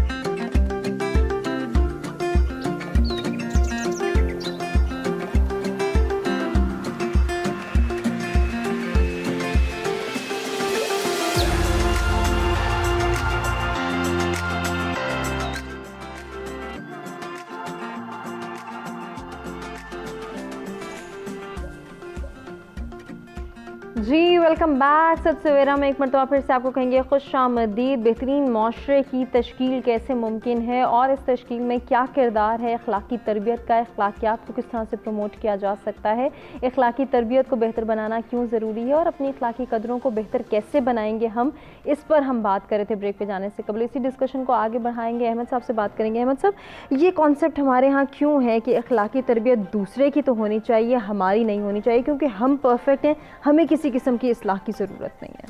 देखिए ये दो चीज़ें होती हैं। एक तो ये कि आप अपने बारे में ओवर कॉन्फिडेंट होते हैं, आपको लगता है, आप सिमराज ये कि हम सबको यही लगता है या बेशतर लोगों को यही लगता है कि वो परफेक्ट है। अच्छा, ये जो परफेक्शन का एहसास है ये एक एहसास बरतरी है, बेहतर इसको फरवा इसको बेहतर बता सकेंगे साइकोलॉजिकली। लेकिन मैं जिस तरह इसको समझा हूँ बीइंग सोशल साइंटिस्ट या एक जर्नलिस्ट के होने के हवाले से, कि इंसान जो है, हम लोगों के अंदर कोई शायद ये कोई इनबिल्ट है, ये हमारी कोई इंस्टिंक्ट के अंदर है कि हमने अपने आप को जो है वो परफेक्ट समझना है और हमने दूसरों को जो है वो इम्परफेक्ट समझना है। हमारा ख्याल है कि मुझे सब आता है, मुझे सब पता है और दूसरे को कुछ पता नहीं है। अच्छा, जब ये आ जाता है, ये आपको, ये एहसास आपको बहुत आगे भी ले जाता है और समटाइम बर्बाद भी कर देता है। बिल्कुल ऐसे ही। और मैंने देखा है कि इसमें बर्बाद ज़्यादा लोग होते हैं, आगे कम ही जाते हैं। सो ये एक तो बर्बादी है उस सोसाइटी की, जिस सोसाइटी में जिस तरफ आप इशारा कर रही हैं वो ज़्यादा लोग आ जाएं। अच्छा, उससे पहले मैं थोड़ा सा एक बात करना चाहूँगा। फरवा ने बात की थी कि 93% लोग जो है ना वो ख़वातीन जो हैं वो इस वक्त पाकिस्तान के अंदर जो है वो उनके साथ जो है वो इशू हो रहा है पब्लिक प्लेसेस पे या अदरवाइज़ भी जो है। बिल्कुल होगा, लेकिन परसेंटेज थोड़ी सी ज़्यादा है। चूँकि मैं कशमाला के साथ मेरा है, तो जो हमारे यहाँ पे जो विमेन हैरेसमेंट के केसेस को देखती हैं, तो मेरी जब उनसे बात हुई, और बल्कि ये तो रिपोर्टेड चीज़ें हैं कि उसमें वो जब इन्वेस्टिगेट करते हैं तो बहुत सारे केसेस जो हैं जो कि हैरेसमेंट के केसेस होते हैं, जब उनको डिग आउट करते हैं तो पता चलता है कि वो उसके पीछे वजूहात कुछ और थी। अब ये भी अखलाकियात है कि फ़र्ज़ करें, अब अगर किसी खातून को कोई काम दिया जाता है और वो कहती है कि मैंने काम नहीं करना, या वो अगर बॉस उसको थोड़ा डांट देता है तो वो उसकी ईगो कहीं हर्ट होती है, वो कहती है अच्छा मैं तुम्हें छोड़ूंगी नहीं, और उसके पास एक एलिमेंट और वो चली जाती है, जाके सिंपली उसके खिलाफ एप्लीकेशन देनी है। उससे होता ही है कि अगला बंदा टर्मिनेट हो जाता है। So there are so many cases जो कि बाकायदा कोर्ट हुए हैं, जिसमें इन्वेस्टिगेट करने पे पता चला कि जो है वो बंदा जो है वो हाँ इनोसेंट था और ख़ातून जो है वो गिल्टी। अब ख़ातून के लिए कोई इसमें सज़ा ऐसा सच है नहीं, सो वो बच जाती हैं उमूमी तौर पे। बट ये है कि ये भी इखलाकियात है कि हमें थोड़ा सा ये भी थोड़ा सा देखना है। आल्दो ये मेल डोमिनेटिंग सोसाइटी है, मर्द की इसमें इजारादारी है, और मर्द जो है वो देखता है, वो अपने अपने हिसाब से जो है वो चीज़ों को लेकर चलना चाहता है। समटाइम वो ज़्यादती भी कर जाता है, या शायद बसा औकात ज़्यादती कर जाता है, या मान लिया कि अक्सर मर्द ही ज़्यादती करता है, लेकिन मर्द के साथ भी बहुत बार ज़्यादती हो जाती है। बिल्कुल ऐसे ही हो। तो ये इट्स टू वे ट्रैफिक, दोनों तरफ ऐसे मामला चल रहे हैं। ऐसे ही। अच्छा, अब आ जाइए जो आपके सवाल के एक और हिस्से की तरफ। देखिए, हम एक डेमोक्रेटिक सोसाइटी हैं, या सो कॉल्ड डेमोक्रेटिक हैं, आप उसको कह सकते हैं। इस सो कॉल्ड डेमोक्रेटिक सोसाइटी के अंदर जो है डेमोक्रेसी सारी की सारी जो है वो एथिक्स के ऊपर खड़ी है। उसके जितने भी ताने बाने हैं वो जाके एथिक्स के साथ, इखलाकियात के साथ उसके जुड़ते हैं। डेमोक्रेसी क्या है कि लोगों को जो है वो वोट डालने की आज़ादी होनी चाहिए, लोगों को फ्रीडम ऑफ एक्सप्रेशन होना चाहिए, लोगों को फ्रीडम ऑफ स्पीच होना चाहिए, लोगों को freedom of every type of freedom, जितनी भी फ्रीडम है, आपको अपने रिलीजन की एक्सरसाइज करने की आज़ादी होनी चाहिए, आपको अपनी तालीम हासिल करने की आज़ादी होनी चाहिए। तो क्या आपके यहाँ, आपके मुल्क में क्या ख़वातीन को तालीम हासिल करने की आज़ादी है उस तरह से? तो जवाब मिलता नहीं, चूँकि यहाँ पे हमारे सामने मलाला है जिसके दिमाग में गोलियाँ उतार दी थी। हमें जो है, हमारे यहाँ क्या बच्चों को बाहर निकलने की आज़ादी है? तो जवाब मिलता नहीं, चूँकि हमारे यहाँ ज़ैनब नाम की जो है एक बच्ची मौजूद है, और ऐसी बहुत सारी बच्चियाँ और बच्चे मौजूद हैं जिसके साथ जो है रेप करके मार दिया गया उसको। सो हम एक बेसिकली हमारी जो सोसाइटी है बड़ी ही अजीब सी एक सोसाइटी है, जिस सोसाइटी के अंदर फ्रस्ट्रेशन ज़्यादा है, जिसके अंदर तासुब ज़्यादा है, जिसके अंदर जो है वो आज़ादियाँ उतनी नहीं है जितनी की होनी चाहिए। किसी दूसरे के ख्यालात से अगर आपकी राय जो है वो मुत्तफिक नहीं है, मजहबी आज़ादी नहीं है। आप देखिए, मजहबी आज़ादी नहीं है, मजहब के नाम पे जो है हम एक दूसरे का गला काट देते हैं, एक दूसरे को मार देते हैं। ठीक है, आप देखें कि वहाँ पे सिंध के अंदर क्या होता है, गैर मजहब की बच्चियों को उठा लेते हैं आप, हिंदुओं की बच्चियों को, और उनको आप ज़बरदस्ती उनको मुसलमान भी कर लेते हैं, उनके साथ शादियाँ भी कर लेते हैं। मतलब ये हम सोसाइटी है, और हमारा जो चेहरा फिर दुनिया में जो जाता है वो इसी तरह का जाता है कि यार ये एक शुतर बेमार सोसाइटी है, जिसमें सियालकोट के अंदर छोटे बच्चों को, आपको याद होगा, मार दिया था पूरे मॉब ने, उनके सर पे डंडे मार दिया। मतलब कि ये सोसाइटी है हम। तो क्या इसकी मेन रीज़न यही है कि अखलाकी तरबियत? देखिए, अखलाकी तरबियत के साथ साथ हम एक मुआशी तौर पे फ्रस्ट्रेटेड सोसाइटी है। हमारी जो इकोनॉमिक फ्रस्ट्रेशन है वो बहुत अरूज पे होती है। एक बंदा जो घर से ही सड़ा हुआ निकला है, जिसकी बीवी ने उसको जो है बताया कि आज कुछ नहीं है घर पकाने के लिए, और वो किसी के मत्थे लगने के लिए निकला हुआ है, तो वो क्या करेगा? वो बाहर आएगा तो वो इसी किस्म की हरकतें करेगा। अच्छा, जिसके पास जो है अपनी जो उसकी देखें, हर सोसाइटी के अंदर जो है उन्होंने उस सोसाइटी के जो बड़े बैठते हैं, जो थिंक टैंक्स होते हैं, वो सोसाइटी के मामलात को देखते हैं, फिर उसके लिए राहें निकालते हैं। हमारे यहाँ कोई राह नहीं निकाली गई। हमने क्या किया कि हमने शादी को मुश्किल तरीन कर दिया। यहाँ पे हमने जहेज को इतना ज्यादा उसके ऊपर वो कर दिया है कि बच्चियां ब्याह ही नहीं जा रही रही, मर्दों की शादियां नहीं हो रही। अच्छा, अब दोनों तरफ ये होता है कि अगर लड़की को जो है जो जहेज देना है तो मर्द को जो है वो खाना भी खिलाना है, वलीमा करना है, बड़ी शान शौकत के साथ वलीमा करना है, उसके पास घर भी होना चाहिए, गाड़ी भी होनी चाहिए, उसका बैंक बैलेंस भी होना चाहिए। क्योंकि लड़की वाले देखते हैं कि अगर लड़का जो है वो फ्यूचर उसका हमारी बच्ची का तभी सिक्योर होगा जब उसके पास कुछ खाने पीने को होगा। अच्छा, जब उसकी शादी नहीं होगी तो वो क्या करेगा? वो ज़ैनब नाम की बच्चियां ढूंढेगा, वो इस तरह की छोटी बच्चियों के साथ, बच्चों के साथ। आप देखिए मौलवी क्या करते हैं, ये मतलब कि अजीब सी एक सोसाइटी है ना। मैं तो हैरान होता हूँ कि हम क्या है, हमने, हमारे बड़ों ने कभी नहीं बैठ के सोचा कि यार हमने इन नौजवानों के लिए भी कुछ सोचना है, इनके लिए कोई राह निकालनी है, कोई रास्ते निकालने हैं हमने, बट हमने कभी रास्ता नहीं निकालना। हमने उनको स्नब करना है, उनको दबाना है, उनको नीचे की तरफ लेके जाना। बिल्कुल, रास्ता क्यों नहीं निकाला? शायद हम उन प्रेशर्स के तरह दबे हुए हैं जो कि हमारी सोसाइटी ही हमें देती है। फरवा, हम देखते हैं कि एक जानिब सोशल प्रेशर्स हैं, दूसरी जानिब कल्चरल प्रेशर्स हैं, तीसरी जानिब हम देखते हैं पॉलिटिकल इश्यूज़ हैं जो कि हम सब फेस कर रहे हैं। बहुत सारे ऐसे इश्यूज़ हैं जो कि हमें सोचने नहीं देते कि हमने क्या करना है, हमारी अखलाकी तरबियत कैसे बेहतर हो सकती है और इसको बेहतर बनाने में किरदार कौन अदा करेगा। बिल्कुल ठीक। आपका बात का जवाब देने से पहले मैं सर की बात से इत्तेफाक भी करती हूँ। बिल्कुल ये ठीक कह रहे हैं। मुझे लगता है अगर ये ट्रिब्यून की मददगार की स्टैटिस्टिक्स है 93%, तो इसमें से चलें 3% नहीं, 5%, 7% भी जो केसेस आप बात कर रहे हैं, हम उनको इनवैलिडेट नहीं करेंगे। ऑफ कोर्स इट्स नॉट कि सिर्फ आदमी ठीक हो, गलत हो सकते हैं, सिर्फ औरत, इस तरह की चीज़ नहीं है। लेकिन मुझे लगता है अगर उनको हम लेकर बाकी केसेस को इनवैलिडेट कर दे तो that is also not very healthy for the society. और आगे कि हम कहें कि जी इस तरह तो होता है, इस वजह से हम काफ़ी ज़्यादा, जैसे कि आप बच्चियों की और इन लोगों की भी बात कर रहे हैं, तो ये एक चीज़ है। उसके अलावा आपका जो ये सवाल है कि हम इन सब चीज़ों को, इन सब फैक्टर्स को हम क्यों, मुझे ये लगता है कि बचपन से जो बच्चों की जब तरबियत हो रही होती है, बच्चे बड़े हो रहे होते हैं, तो उनके दिमाग में ये डाला जाता है और उनको वैलिडेशन या उनको अच्छा या मतलब प्यार तब मिलता है जब अच्छा रिजल्ट लेकर आ रहे हैं या कुछ ऐसी अचीवमेंट। अभी भी अगर मुझसे कोई लोग मिलेंगे तो वो मुझसे पूछेंगे क्या कर रही हैं, पढ़ाई ख़त्म होगी, ये लोग एक दूसरे से ये नहीं पूछते आप ठीक हैं, आप अपनी ज़िंदगी में खुश हैं, आपकी ऐसी चीज़ें नहीं। और लोगों की फिर नज़र में, आपको उनकी नज़रों में नज़र आ जाता है। जब आपके पास काम नहीं होता तो तब आपको ज़रा थोड़ा नहीं इतनी अटेंशन मिल रही होती है, और अगर आप कोई अच्छा काम जिस तरह करेंगे उसी तरह आपको वो चीज़ मिल रही होती है। तो मुझे लगता है कि काफ़ी ज़्यादा हद तक हम जब बच्चों को भी बड़ा कर रहे होते हैं तो माँ बाप जो हैं वो ये, आप अभी किसी भी बच्चे से पूछें तो वो आपको ये, कोई आप पूछें कि आप बड़े होगे क्या बनेंगे, कोई ये नहीं कहेगा मैं अच्छा इंसान बनना चाहता हूँ, मैं ह्यूमैनिटेरियन बनना चाहता हूँ, मैं इतने, ऐसी कोई चीज़ नहीं होगी। वो कुछ एम्बिशियस और किस्म के उसमें गोल्स उनके होंगे, और ज़्यादातर वो इकोनॉमिक चीज़ों से कि जी पॉइंट ऑफ व्यू से कनेक्टेड होते हैं। तो इस वजह से जब आप उधर पहुँचने की कोशिश कर रहे होते हैं और बीच में आपको कोई भी फिर इस किस्म की अपॉर्चुनिटी नज़र आए जहाँ पे आपको थोड़ा सा ज़्यादा पैसे कमा लें, थोड़ा ज़्यादा आगे निकल, चाहे वो किसी को नीचे करके ही आगे निकलना, क्योंकि आपका बचपन से वो गोल है। तो मुझे लगता है कि तरबियत, एक तो माँ बाप जो हैं, और जिस तरह की हम बात करते हैं सॉरी, डिफेंसिवनेस बहुत ज़्यादा है, तो सॉरी और थैंक यू और ये सब चीज़ें, हमारे माँ बाप जो हैं हमारे सामने, हमें नज़र आ रहा होता है कि ये अपनी गलती नहीं मानते। बच्चे को आप जो बताएंगे, या हम सोसाइटी में हम लोग यहाँ पर बड़े लोग भी जो हैं, जो आप किसी को कहेंगे वो इंसान वो करे ना करे, जो आप करेंगे वो ज़रूर करेगा देख के। तो monkey do monkey C, monkey do वाली बात ही है ये। इसके अलावा जो सोसाइटी के अंदर मुझे लगता है कि आजकल जो सोशल मीडिया का दौर है, क्योंकि छोटे बच्चे जो हैं वो यूट्यूब और इन सब चीज़ों में बहुत ज़्यादा हैं, तो एक दूसरे को आजकल मैं ये बड़ा नोटिस कर रही हूँ, मैंने इस पर लिखा भी था कि रोस्टिंग का एक कल्चर है, एक दूसरे का मजाक तमस्कुर उड़ा के हम अपने आप को, जिस तरह सर ने कहा कि एहसास बरतरी, तो एहसास बरतरी भी एहसास कमतरी होती है। अगर मैं अपने जैसी मैं हूँ, मेरे फ्लॉज भी हैं, जाहिर है परफेक्ट अल्लाह की ज़ात है, मैं परफेक्ट तो हो नहीं सकती, मैं अपनी स्किन में अगर ठीक हूँ तो फिर मुझे कोई मसला नहीं होगा। चलो अगर मैंने कोई गलत बात कर लिया कुछ, तो मैं उसको मान भी लूँगी और उसमें मेरी शान में ना कोई गुस्ताखी हुई, ना मेरी ज़ात में कोई कमी आ गई। बिल्कुल ऐसे। लेकिन अगर मेरे अंदर ये होगा कि नहीं, मतलब मैं पहले ही एहसास कमतरी में और ऊपर से थोड़ी सी चीज़ भी मुझे कहेगी नहीं नहीं नहीं मैं तो नहीं और आप ही गलत होंगे, तो इस तरह की भी ये चीज़ें हैं आजकल पैदा होता है। अच्छा फरवा, एक और अगर हम देखें, एक और सिचुएशन को भी डिस्कस करना मैं यहाँ चाहूँगी कि हम ये देखते हैं कि हमारे अंदर कहीं ना कहीं अखलाकी तरबियत मौजूद है और हर किसी की एक बेहतरीन तरबियत हुई होती है,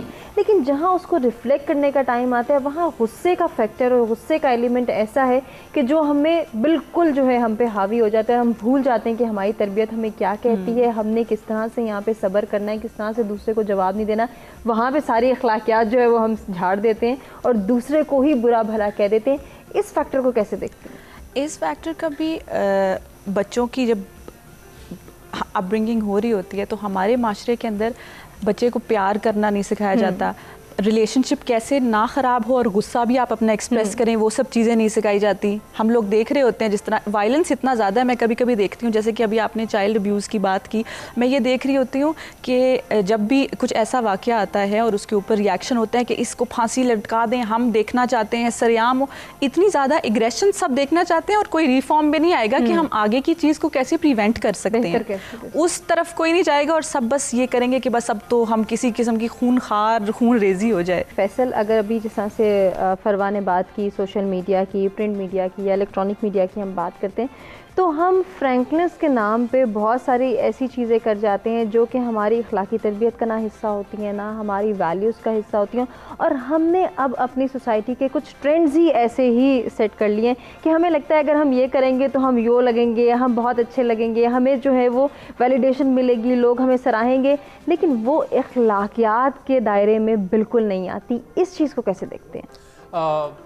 मौलाना रूमी ने कहा ना कि बेअदब की सोबत से भी बचो। अगर बेअदब मरता है ना तो पूरी बस्ती को साथ लेके मरता है। बिल्कुल, मतलब आपका इंप्रेशन पूरे एरिया पे ऐसा पड़ जाता है कि आपको पहचाना जाता है कि ये उस बस्ती से है जिस बस्ती में वो रहता है। ठीक है, a man is known by the company he keeps.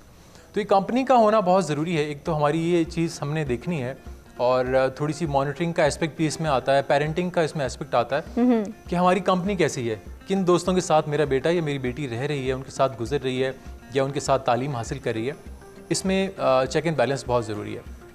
अच्छा, यहाँ पे इम्पॉर्टेंट बात ये है कि ह्यूमन इंसान जो है ना वो दो चीज़ों से मिलके बनता है। एक एलिमेंट है नेचर का, एक है नर्चर का। अब nature can not be changed, ठीक है, जो अपने ब्रॉड के साथ वो लेकर आया है, घर में देखा है, वो उसने ले लिया। एक नर्चर वो जो सोसाइटी से गेन कर रहा है, जो देख रहा है, जो सुन रहा है, जो समझ रहा है कि मुझे सोशल मीडिया पे एक बूम चाहिए, I want to be a hero of the social media, मुझे बहुत सारी अट्रैक्शन चाहिए। आपने देखा होगा, आप तो छींक भी मारते हैं तो लिखते हैं कि feeling flu with 42 and others, सबको टैग कर दिया कि मुझे जुकाम हो गया, तो उस पर कुछ आ रहा होता कि ओ गेट वेल सून, ये हो गया, वो हो गया। तो ये वो एक अट्रैक्शन अपील होती है जो आपको अटेंशन चाहिए होती है। तो वहाँ पे ये साइकोलॉजिकल इश्यूज बहुत काम करते हैं कि क्या इस मौके पे मेरे बेटे को, मेरी बेटी को मेरी अटेंशन की ज़रूरत है कि कहीं से ये extra to the wrong ways कहीं से अटेंशन तो नहीं ले रहे। तो वो बहुत ज़रूरी है। अब वो जॉन एलिया ने कहा ना कि हद अदब की बात थी और हद अदब तक रह गई। मैंने कहा कि मैं चला, उसने कहा कि जाइए। ठीक है, तो केयर वाला एलिमेंट जब तक नहीं होगा, केयर का एलिमेंट होना बहुत ज़रूरी है कि आई केयर, आई प्रूव, मैं आपके साथ हूँ, you can have a hand to hold. आपको अगर सहारे की ज़रूरत तो मैं हूँ, मैं आपकी बात सुनूंगा। अच्छा, लिसनिंग से इतने मसाइल हल हो जाएंगे ना कि अगर आपने मुझे बात सुनानी है, मुझे एक दोस्त ने कहा कि मुझे तुमसे मिलना है, बस अपनी बात सुनानी है। मतलब उसको सुनने को कोई मिल नहीं रहा, एक अच्छा लिसनर चाहिए आपको। बस थोड़ी देर अगर आप खामोशी से, गुस्से का एक रूल है ना कि गुस्सा अगर आप आते हैं ना तो बैकवर्ड्स 10 to 0 काउंट करें, 10 9 8 7 6, उसके बाद जवाब दें। तो वो लिसनिंग वाला एलिमेंट उस दौरान आ जाता है कि आप उसकी बात सुन रहे होते हैं, तो आधा गुस्सा वहाँ ठंडा हो जाता है। तो फ्रस्ट्रेशन, गुस्सा, ये एलिमेंट अगर ख़त्म हो जाएंगे ना तो केयर, प्यार, मोहब्बत, अट्रैक्शन, एफिलिएशन ये बढ़ जाएगी, बिल्कुल बढ़ जाएगी। और इसी को हमने बढ़ाना है। सगीर साहब, मुझे फैसल की बात से एक बात याद आई थी कि हमारी तालीमात, हमारी तरबियत तो ये है कि अगर हम एक ऐसी चीज़ अफोर्ड कर सकते हैं जो कि हम अपने घर में ला रहे हैं लेकिन हमारा हमसाया अफोर्ड नहीं कर सकता, तो उसे छुपा के लाने का हुक्म है। लेकिन हमारी सोसाइटी में इस वक्त ये ट्रेंड है कि जब तक हम 10 लोगों को बता नहीं देंगे कि हमारे पास फ़लाँ ब्रांड की गाड़ी है, फ़लाँ ब्रांड के हमारे पास कपड़े हैं और हम फ़लाँ बैठ की जगह पे खाना खा रहे हैं, तब तक हमें चैन नहीं आता। ये जो दिखावा है, ये तो हमारी अखलाकी तरबियत का हिस्सा नहीं है। बिल्कुल ऐसी है। और ये अब देखिए कि पहले आपको समझना पड़ेगा कि तरबियत करता कौन है, मुआशरे की तरबियत कहाँ से होती है। सबसे पहले होती है घर से, एग्जैक्टली, फिर उस्ताद करता है। अच्छा, आप ज़रा घर वालिदैन के आलम देख लें। इस मटेरियलिस्टिक सोसाइटी के अंदर माँ भी काम कर रही है, बाप भी अगर काम कर रहा है, तो फिर तरबियत कौन करेगा? बिल्कुल। अब आपने छोड़ दिया है सारी की सारी तरबियत कार्टूनों के हाथ में। बच्चों को, छोटा सा बच्चा होता है, उसको आपने टीवी लगा दिया है, कार्टून उसको लगा दिए हैं, अब वो बैठा हुआ है। अच्छा, वो जो टॉम एंड जेरी करेगा वही आपके बच्चे करेंगे, एग्जैक्टली वही वाली हरकतें कर रहे होंगे जो आपके मीडिया दिखा रहा है। अच्छा, इसका मतलब है कि तरबियत तो मीडिया के पास चली गई। अब मीडिया उनको अच्छा बनाता है, बुरा बनाता है, टॉम जेरी बना के उनको लड़वा देता है, उनको आपस में बहस करवाता है या जो भी करता है। अब ये मीडिया की स्वाबदीद है, मीडिया जैसे उनको जिस तरफ चाहे ले जाए। अच्छा, फिर उसके बाद आ जाता है उस्ताद। उस्ताद को आप अगर देखें कि क्या हमारी सोसाइटी का उस्ताद जो है वो अपना रोल प्ले कर रहा है जिस तरह से प्ले करना चाहिए, तो जवाब मिलता है नो। बिल्कुल। आप ये देखिए कि इस वक्त कोरोना कोविड के इन दिनों में जो रिक्शे चलाने वाले भी सड़कों पे आ गए, गाड़ियाँ चलाने वाले भी सड़कों पे आ गए कि हमें इजाज़त दी जाए। अब देखें ताजरान सड़कों पे थे, सो मच सो के हर किस्म के लोग सड़कों पे थे। नहीं आए तो उस्ताद नहीं आया, चूँकि घर बैठा मज़े से बैठा है, उसको तनख्वाह मिल रही है, उसने कहा भाड़ में जाए, मुझे क्या ज़रूरत है खामखा जाके बच्चों के साथ सरखपाई करने की। तो क्या ही अच्छा होता है कि अगर उस्ताद भी सड़कों पे आके जो है वो मुजाहरे कर रहे होते हैं कि हमें बहुत पढ़ाना है, हम बच्चों को पढ़ाना चाहते हैं और बच्चे जो है ज़ाया हो रहे हैं और हमारा बहुत दिल कर रहा है पढ़ाने को, इसलिए कि हमारा उस्ताद करप्ट है बुनियादी तौर पे। वो जो है वो मेंटली करप्ट हो चुका है, वो बैठा हुआ है, वो मज़े में है, सुकून में है, वो ट्यूशन पढ़ाएगा, उससे पैसे कमाएगा, स्कूल में नहीं पढ़ाना उसने। अच्छा वो क्या करता है, वो कम पढ़ाएगा। या आप देखें घोष स्कूल है पाकिस्तान के अंदर, आप घोष स्कूलों की तादाद उठाएं तो आप परेशान हो जाएंगे कि स्कूल मौजूद है लेकिन उस्ताद नहीं आता, बट ये कि तनख्वाह जा रही है। अब वो जो लोग हैं, क्या वो अपने बच्चों को, वो जो उसके बाद पढ़ने के लिए आते हैं, क्या वो उसकी सही तरबियत कर पाएंगे? और आप एक्सपेक्ट करते हैं कि ऐसे उस्ताद जो है वो इस मुआशरे को खड़ा कर देंगे इसके पाँव के ऊपर और उसको जो है वो एक तरक्की याफ्ता और एक बेहतरीन मुआशरे में जो है वो तश्कील कर देंगे? तो जवाब मिलता नहीं। सो मुआशरा भी जो है, अब ज़रा मीडिया के आप पर आ जाए कि मीडिया असल में क्या है। मीडिया जो है वो आपका कारपोरेट मीडिया है, इसके कारपोरेट इंटरेस्ट है, ये प्रॉफिटेबिलिटी चाहता है। ये वो मीडिया है जो लोगों के आंसू दिखाता है, ये वो मीडिया है जो जिन्नात निकालता है, ये वो मीडिया है जो अजीब अजीब सी चीज़ें निकालता है, नेकमिट करता है, ठीक है, जो जुराइम के ऊपर जो ऐसे ऐसे प्रोग्राम आपको दिखाता है कि लोगों को नए नए आइडियाज़ जाते हैं। सो आप ऐसे मीडिया से क्या तवक्को करेंगी कि वो क्या आपके बच्चों को जो है वो एक अच्छा वो बनाएगा या उसकी बेहतर तरबियत कर सकेगा? ये सही और गलत में फ़र्क पैदा, सही और गलत का फ़र्क भी जो है बड़ा मुश्किल है। सो आप देखिए कि कोई ज़माना था कि जब जो है बाकायदा ये सारा कुछ जो है अखबार जो है वो तरबियत करता था, किताबें तरबियत करती थी, रिसाले तरबियत करते थे, मीडिया भी तरबियत किया करता था। PTV होता था तो एक ही प्रोग्राम या 2 प्रोग्राम होते थे सुबह बच्चों के जो है, और बच्चे वो कार्टून देख के निकल जाया करते थे, फिर उसके बाद शाम को कार्टून लगा। बिल्कुल ऐसे ही। अब हर वक्त कार्टून है, हर वक्त बच्चे बैठे हुए हैं, बच्चों की मर्जी है कि वो जब चाहें वो बंद करें, नहीं बंद करना तो वो बैठे हुए हैं, लगे हुए हैं। बिल्कुल ऐसे ही है। सही साहब, इसको कंटिन्यू करेंगे। नाज़रीन, हमें एक ब्रेक की जानिब बढ़ना है, ब्रेक से हम वापस आएंगे तो आज के दूसरे टॉपिक के हवाले से भी बात करेंगे कि अफवाहें किस तरह से ज़हनी कारकर्दगी को मुतासर करती हैं। इस पर बात करेंगे और जानेंगे हमारे तीनों मेहमानों का क्या पॉइंट ऑफ व्यू है, लेकिन इस ब्रेक के बाद।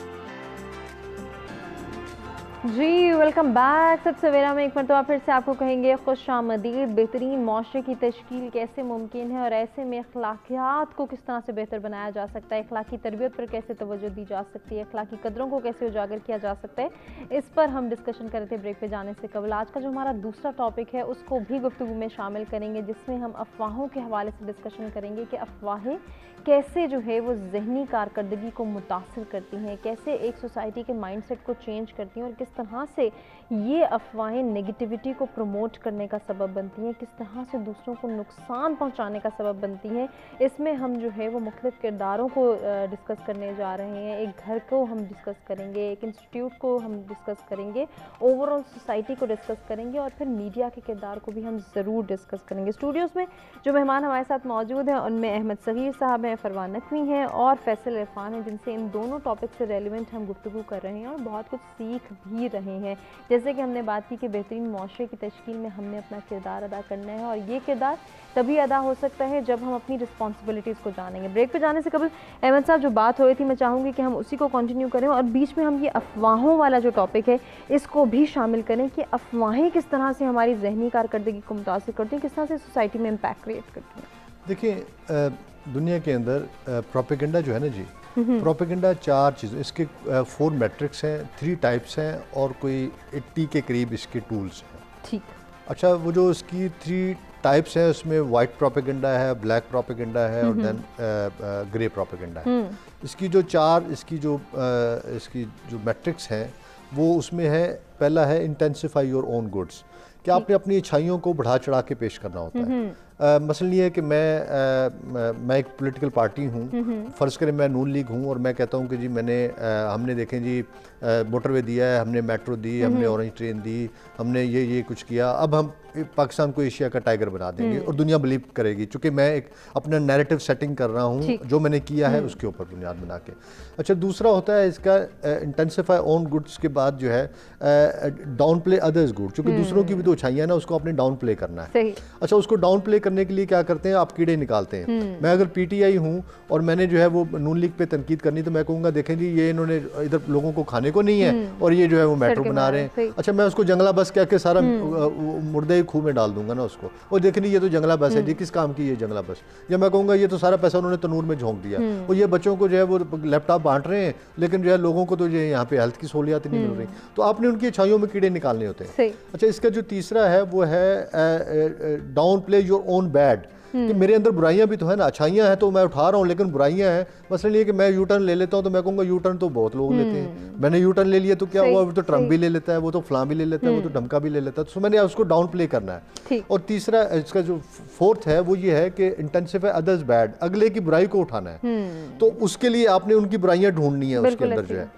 तो इसके ऊपर जो है अब ये है एजेंडा सेटिंग और नैरेटिव बिल्डिंग, इसके ऊपर जो है वो बेस करती है। आपका जो सवाल है उस सवाल के साथ जब हम इसको लिंक करते हैं तो पता चलता है कि ये सारा कुछ जो है, अब मैंने चूंकि एजेंडा सेट करना है तो मुझे उसके लिए चाहे अफवाह क्रिएट करने पड़े, चाहे मुझे उसके लिए झूठ बोलना पड़े। आपको याद होगा कि खान साहब की एक बड़ी अजीब सी तस्वीर मार्केट में आई थी कि जिसमें वो चरस का सिगरेट बना रहे हैं, लेकिन वो गलत थी, वो फेक थी, डॉक्टर्ड थी, उसको बाकायदा फोटोशॉप किया गया था। अच्छा, वो क्या था, असल तस्वीर जो है वो नीचे से उठा के कुछ चीज़ जो है वो खुश्क मेवे, कुछ इस तरह के ड्राई फ्रूट वो हाथ में रख रहे थे, किसी ने उसको वो करके तो उसको वो कर दिया। अच्छा, आपको याद होगा एक बिलावल भुट्टो की और अहमद मीर साहब की एक तस्वीर आई थी जिसमें वो मीर साहब उनके गले मिल रहे हैं और फिर उसके बाद वो चादर है और उनकी जेब में जो है, अच्छा वो भी डॉक्टर्ड की गई थी। फिर इसी तरह there are so many pictures कि जो बाकायदा इमेज किसी का डाउन करने के लिए, किसी को डाउन प्ले करने के लिए, किसी को इंटेंसिफाई करने के लिए इस तरह की अफवाहें और प्रोपेगेट की जाती हैं, क्योंकि प्रोपेगेंडा बेस ही इस चीज़ पे करता है। अब हम लोग नहीं देखते कि हमारे पास जो चीज़ आई है क्या वो दुरुस्त है, ठीक है, हकीकत पे मबनी है या झूठ है, या हम किसी के एजेंडा सेटिंग के अंदर, नैरेटिव बिल्डिंग के अंदर, इमेज के डाउन प्ले के अंदर हम जो है कहीं आलाकार तो नहीं बन रहे। हम बगैर तहकीक किए, बगैर उसको जो है वो किए, उस स्पेकुलेशन को जो है ना वो आगे बढ़ा देते हैं और उसको हम आगे जो है अपने ग्रुप में शेयर कर देते हैं और कहते हैं देखो यार क्या हो रहा है। अच्छा, उससे क्या होता है, सोसाइटी में क्योस फैलता है। आपको एक बात बताऊं, ये जो 5th जनरेशन वॉरफेयर है, क्योंकि मेरा सब्जेक्ट है ये, 5th जनरेशन वॉरफेयर सारी की सारी प्रोपेगेंडा के ऊपर बेस करती है और उसके अंदर वो क्या कहते हैं, वो कहते हैं कि आप क्योस जब क्रिएट करते हैं तो उससे क्या होता है कि उनका अपने इदारों के ऊपर एतमाद खत्म होता है। मसलन कि अगर ये क्योस बढ़ा दिया जाए सोसाइटी में कि जी यहाँ पे तो जो है स्पेकुलेशन अगर वो खड़ी कर दी जाए कि जी इंसाफ ही नहीं मिल रहा है जी यहाँ पे, तो फिर क्या होगा, हर कोई अपना इंसाफ खुद करने लगेगा। अब जब अपना इंसाफ खुद करने लगेंगे तो फिर आप खुद हथियार उठा लेंगे, आप वेपन्स उठा लेंगे, आप खुद निकल खड़े होंगे अपने लिए जो है। अब अगर ऐसी सूरत हाल बनती तो फिर अनार्की फैलती है सोसाइटी में, सोसाइटी जो है वो गलत समझ चलना शुरू हो जाती है। 5th जनरेशन वॉरफेयर में मीडिया का बड़ा इंपॉर्टेंट रोल होता है और सोशल मीडिया जो तो बिल्कुल ही आपके किसी कंट्रोल में ही नहीं है, जिसमें हर किस्म की स्पेकुलेशन यूं करके निकलती है और फैल जाती है उसको जो है। सो उसके ऊपर भी आपका कोई चेक एंड बैलेंस उस तरह से नहीं है।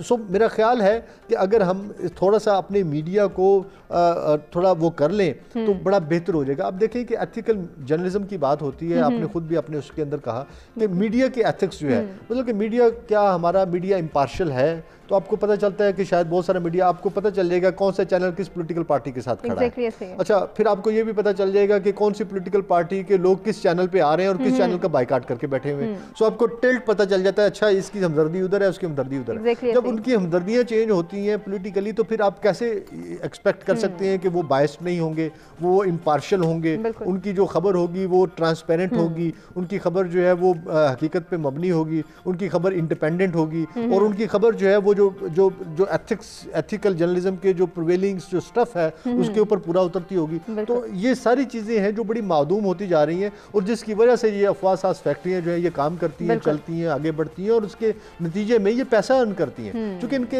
इनको कहीं ना कहीं से एड मिल रही होती है, कहीं ना कहीं से इनके पीछे एक माइंडसेट चल रहा होता है और वो माइंडसेट जो है वो बैठ के इनको बिल्कुल ऐसे। लेकिन एक आम आदमी को इससे क्या फायदा होता है, एक आम आदमी क्यों जो है वो पार्टिसिपेट करता है कि उसे जो खबर मिली है वो फ़ौरन से शेयर कर दे अपने ग्रुप में, अपने सोशल सर्कल में, और वो प्रोमिनेंट हो जाए, इसके पीछे साइकोलॉजिकल रीजंस क्या हैं?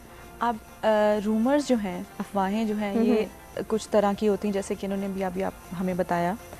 एक तो ये है कि किसी इंडिविजुअल, किसी पार्टी, किसी बिजनेस को डिग्रेड करने के लिए, उनकी साख्त को ख़राब करने के लिए, और एक ये है कि अपने आप को ऊपर करने के लिए।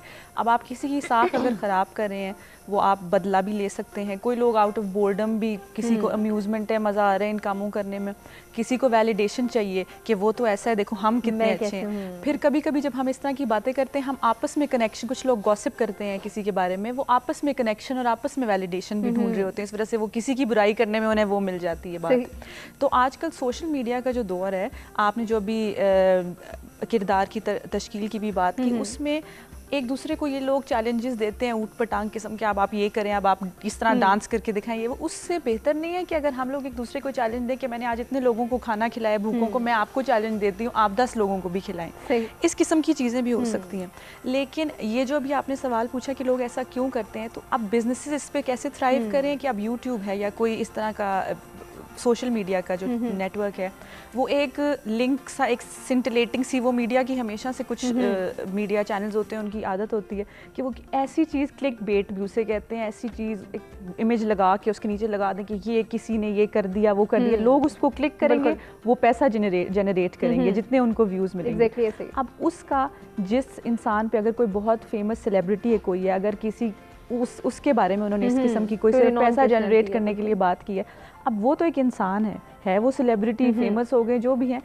इस तरह मेंटल हेल्थ पे लोगों की बड़ी ट्रोलिंग की वजह से इतनी मेंटल हेल्थ लोगों की ख़राब हो रही है। इस कोविड के अंदर लोग अजीब अजीब अफवाहें उड़ा रहे हैं, सना मक्की कावे की जैसे कि एग्जांपल है, इतने लोगों ने पी के फिर वो डेथ्स भी हो गई थी लोगों के बीच में। फिर एक छोटे से किसी बच्चे ने अपनी टिकटॉक वीडियो लगा दी, लोगों ने उसको इतना कुछ कहा कि उसने जाके खुदकुशी कर ली। आजकल जो वायरल होने की वजह से पब्लिक ह्यूमिलिएशन का ये हाल है कि इतने लोग जो हैं, अगर एक वाकया हो गया है उसका ट्रॉमा अलग, लेकिन लोग पब्लिक ह्यूमिलिएशन से बचने के लिए खुदकुशी करने के सोचते हैं, क्योंकि वो आपके पास पूरी ज़िंदगी के लिए चीज़ रह गई ना। वाकया और अफवाह तो बंदा फिर भूल जाता है, लेकिन आपके पास ये चीज़ें जो हैं वो हमेशा के लिए रह गई। तो इसका मेंटल हेल्थ पे बहुत ज़्यादा असर होता है। आप धोखा, और आप किसी को आइसोलेट कर रहे हैं इस तरह की अफवाहों से, और किसी का बिजनेस जा रहा है, किसी की ये सब चीज़ें सिर्फ आप अपने फ़ायदे के लिए, तो वो फिर एंड पे बात तो किरदार पे और इन्हीं चीज़ों पे आ जाती है। बिल्कुल ऐसे ही, और ये चीज़ हम देखते हैं कि बहुत ज़्यादा हमारी सोसाइटी में बढ़ती चली जा रही है। फैसल, आपका क्या कहना है इस हवाले से? और ये एक आम घर की कहानी भी है कि हम कोशिश ये करते हैं कि जो बात हमें पता है, आया वो दुरुस्त है या नहीं है, उसको हमने वेरीफाई किया, उसकी ऑथेंटिसिटी चेक की है या नहीं की है, हमने इसको दूसरों तक पहुंचाना है। ये जो हमारे अंदर क्यूरियोसिटी है, ये जो हमारे अंदर एक अर्ज है कि हम प्रोमिनेंट हो जाएं, इसको किस तरह से कंट्रोल किया जा सकता है? अच्छा हुमा, देखें, गॉसिप जो है ना वो हमारा फेवरेट हॉबी है, ठीक है, बहुत मज़ा आता है गॉसिप करने में। बिल्कुल। और बाज़ औक़ात ये होता है कि ना ऑफिसेज़ में, कॉर्पोरेट सेगमेंट्स में जब फ्री आवर्स होते हैं ना, या लंच स्पॉट होता है, तो उसमें कहते हैं कि यार और सुना कोई नई गॉसिप है। तो गॉसिप हमारा एक ऐसी चीज़ बन गई जिसको कोई रिपेल नहीं करता, जिसको कोई विव ऑफ नहीं करता कि यार नहीं, गॉसिप इज़ नॉट गुड। हालांकि ये गीबत में आ रहा है, और गीबत एक ऐसा एस्पेक्ट है जो मना किया हर लिहाज से, ठीक है ना। अच्छा, मैं एक कॉर्पोरेट ट्रेनर भी हूँ, तो मैं अक्सर ट्रेनिंग्स करवाता हूँ, और उसमें एक इंपॉर्टेंट ट्रेनिंग होती है एंगर मैनेजमेंट, जो बड़ी बड़ी कंपनीज अपने सीनियर एम्प्लॉयज के लिए करवाती हैं, ठीक, क्योंकि जहाँ पे एंगर का एलिमेंट होगा वहाँ पे प्रोग्रेस नहीं हो सकती, ठीक है, वहाँ पे प्रॉस्पेरिटी नहीं हो सकती। तो ये आप सोचेंगे कि कौन सी चीज़ किससे जुड़ी है, कहाँ से गुस्सा किस चीज़ को लिंक कर रहा है, ठीक। सो जहाँ तक हम बात करें र्यूमर्स की, तो it's a part of gossip. ये दोनों मिलके एक ब्लेंड बनाते हैं जो कि तबाही मचा देता है, ठीक है। वो फराज ने कहा था ना कि ये क्या कि सबसे बयां दिल की हालतें करनी, फराज तुमको ना ही मोहब्बतें करनी। तो एक माशरे की तश्कील के लिए बहुत ज़रूरी है कि आप मोहब्बत का एलिमेंट इस तरह फ्लोट करें कि वो गॉसिप की ज़रूरत ना पड़े, हर चीज़ सच लगे, हर चीज़ सच को अपनाए, और सच हमें अडॉप्ट भी कर सकें, हम उसको बर्दाश्त भी कर सकें। Social media is something else के जो हमारी लाइफ का एक एस्पेक्ट शो करता है। मैं ब्लॉगर भी हूँ, वीलॉगर भी हूँ, तो मुख्तलिफ डेस्टिनेशन एक्सप्लोर करता हूँ, और फिर उनके वीलॉग्स बना के लोगों तक पहुँचाता हूँ कि कैसा लगा। सही। तो मुझे एक खातून ने कहा कि आपके तो मज़े हैं भाई, आप तो घूमते रहते हैं, इतना एक्सप्लोर करते हैं, मैं तो कर नहीं पाती, मुझे तो परमिशन नहीं है फैमिली की तरफ से, वरना मैं भी करती। तो मैंने कहा कि आप ये सोचें कि फैमिली के अंदर रह के आप कितना कुछ एक्सप्लोर कर सकते हैं। क्या आपने कभी वो किया कि आप अपनी फैमिली के साथ बैठ के एक स्माइलिंग एक्टिविटी कर लें, कि आपने कभी ये किया कि आप अपने कुछ हेल्पिंग हैंड्स अपनी सोसाइटी में फैला दें? सही। तो इन सब से रिलेटिव होके जब र्यूमर्स आगे बढ़ता है ना, तो फिर एंजाइटी, स्ट्रेस, सुसाइडल थॉट्स, ये सब चीज़ें आ जाती हैं। फिर लोग आते हैं योगा की तरफ, फिर मेडिटेशन की तरफ, फिर होती है लाफ्टर थेरेपी। तो ये चीज़ें इसलिए ज़रूरी हैं क्योंकि हमारी लाइफ का हिस्सा नहीं है। हम आपको कब याद होगा हुमा कि आप लास्ट टाइम खुल के कब हंसी थी? आपने फैमिली के साथ एक बड़ा कहका कब लगाया? दोस्तों के साथ एक अच्छी प्योरिटी वाली लाफ्टर आपने कब की? तो ये चीज़ें लाइफ में बहुत ज़रूरी है। छोटे छोटे एस्पेक्ट्स को ऐड करें, लाइफ इज़ ब्यूटीफुल। बहुत अच्छी बात आपने की। लेकिन फैसल, हम ये देखते हैं कि बहुत सारे ऐसे लोग जिनके कंधों पे भारी जिम्मेदारी है, जो प्रेजेंटर्स हैं, जिनके ऊपर लोग रिलाय करते हैं, जिनको फॉलो करना चाहते हैं और करते भी हैं, वो लोग भी ऐसी अफवाहों का सहारा लेते हैं खुद को प्रोमिनेंट बनाने के लिए, ताकि दूसरे उनकी वाह करें और दूसरे उनसे हमेशा ये एक्सपेक्ट करें जो बात ये बताएगा और किसी के पास ये खबर नहीं होगी और कोई जो है ये हमें नहीं बता सकेगा। तो ऐसे लोग अपनी रिस्पॉन्सिबिलिटीज़ को कैसे पूरा कर सकते हैं और कैसे समझ सकते हैं? अच्छा हुमा, मैं अपने लिसनर्स और व्यूवर्स को एक बात कहता हूँ कि जो तलवार का जख्म है ना, वो ज़बान की जख्म से कोई भी कंपैरिजन उसका नहीं कर सकता। आपको थप्पड़ भूल जाता है, लेकिन अगर आप किसी को बुरी बात कह देते हो, गाली कह देते हो ना, कोई जा रहा है उसको आप कहते हो तुम कितने मोटे हो गए ना, तुम हमेशा मोटे ही रहोगे, कोई काम नहीं होना तुमसे, वो बात कभी नहीं भूलेगी आपको वो डांट कभी नहीं भूलेगी, वो झगड़ा कभी नहीं भूलेगा। सो आपने एक चीज़ का ख्याल रखना है कि ये ज़बान जो है ना, फूलों जैसी बात करें। बिल्कुल ठीक है ना। सुना है बातों से, बोले तो बातों से फूल झड़ते हैं। चलो ये बात है तो बात करके देखते हैं। तो लहजा अच्छा हो, बात अच्छी हो, अदब का ताल्लुक हो, स्पीकिंग स्किल्स हो आपकी ऐसी कि जो किसी को बुरा ना लगे, तो आप फेम हासिल कर सकते हैं। हर एक बंदे का अपना स्टाइल है, how to gain a fame, how to get followers, सबको अच्छा लगता है। बिल्कुल। चाहना और चाहे जाना दो डिफरेंट एस्पेक्ट्स हैं। किसी को चाहना अच्छा लगता है, लेकिन अगर आपको कोई चाहे तो it's out of the world. बिल्कुल ऐसा ही है। लेकिन हम देखते हैं कि हमारी नौजवान नस्ल जो है, सगीर साहब, हमारी सोसाइटी में एक ऐसा ट्रेंड सेट कर रही है कि जिसमें हमने सिर्फ और सिर्फ अफवाहों पर ही बेस्ड होना है, उसी पे कान धरने हैं और उसको आगे प्रमोट करने की कोशिश करनी, चाहे वो किसी इंसान की ज़ात से मुतालिक हो, किसी के काम से मुतालिक हो, या कोई ऐसी बात जो हमारी सोसाइटी से या हमारे माशरे से ही रेलेवेंसी नहीं रखती, लेकिन हमने उसको ज़रूर दूसरों तक पहुँचाना भी है और बोलना भी है। तो यूथ के हवाले से क्या कहेंगे? देखिए, कहते हैं कि जो नौजवान होता है वो किसी भी मुआशरे का बाशऊर तरीन और मुतहर्रिक तरीन अंसर होता है। आप देखें कि दुनिया के अंदर जो है, जो बड़े बड़े इनकलाबात आए हैं, उसके अंदर नौजवानों ने हरावल दस्ते का किरदार अदा किया। और नौजवान जो थे वो बड़ा उन्होंने अपना, इनका एक रोल था मुख्तलिफ किस्म की सोसाइटीज़ के मुख्तलिफ जो है। आप ज़रा सोवियत इनकलाब को पढ़ें तो आपको पता चलता है कि लेनिन जो थे, लेनिन ने एक बात की थी, उसने कहा कि हम सब लोग जो हैं, हर इंडिविजुअल जो है, एक गस्टॉल, ये एक रशियन वर्ड है, वो कहते हैं कि ये गस्टॉल है। गस्टॉल क्या होता है कि जो जब फिल्म बना करती थी, अभी जो सिनेमा में चलती तो वो 35 mm पे बनती है, उसके अंदर स्टिल्स होते हैं। ये जो अभी हमारे पास भी ये जो जितना है, इसमें जो HD है वो 55 फ्रेम्स पर सेकंड होता है, और जो दूसरी है हमारी वो 25 फ्रेम्स पर सेकंड है। यानी 25 फ्रेम्स आएंगे तो 1 सेकंड पूरा होगा और एक उसके अंदर।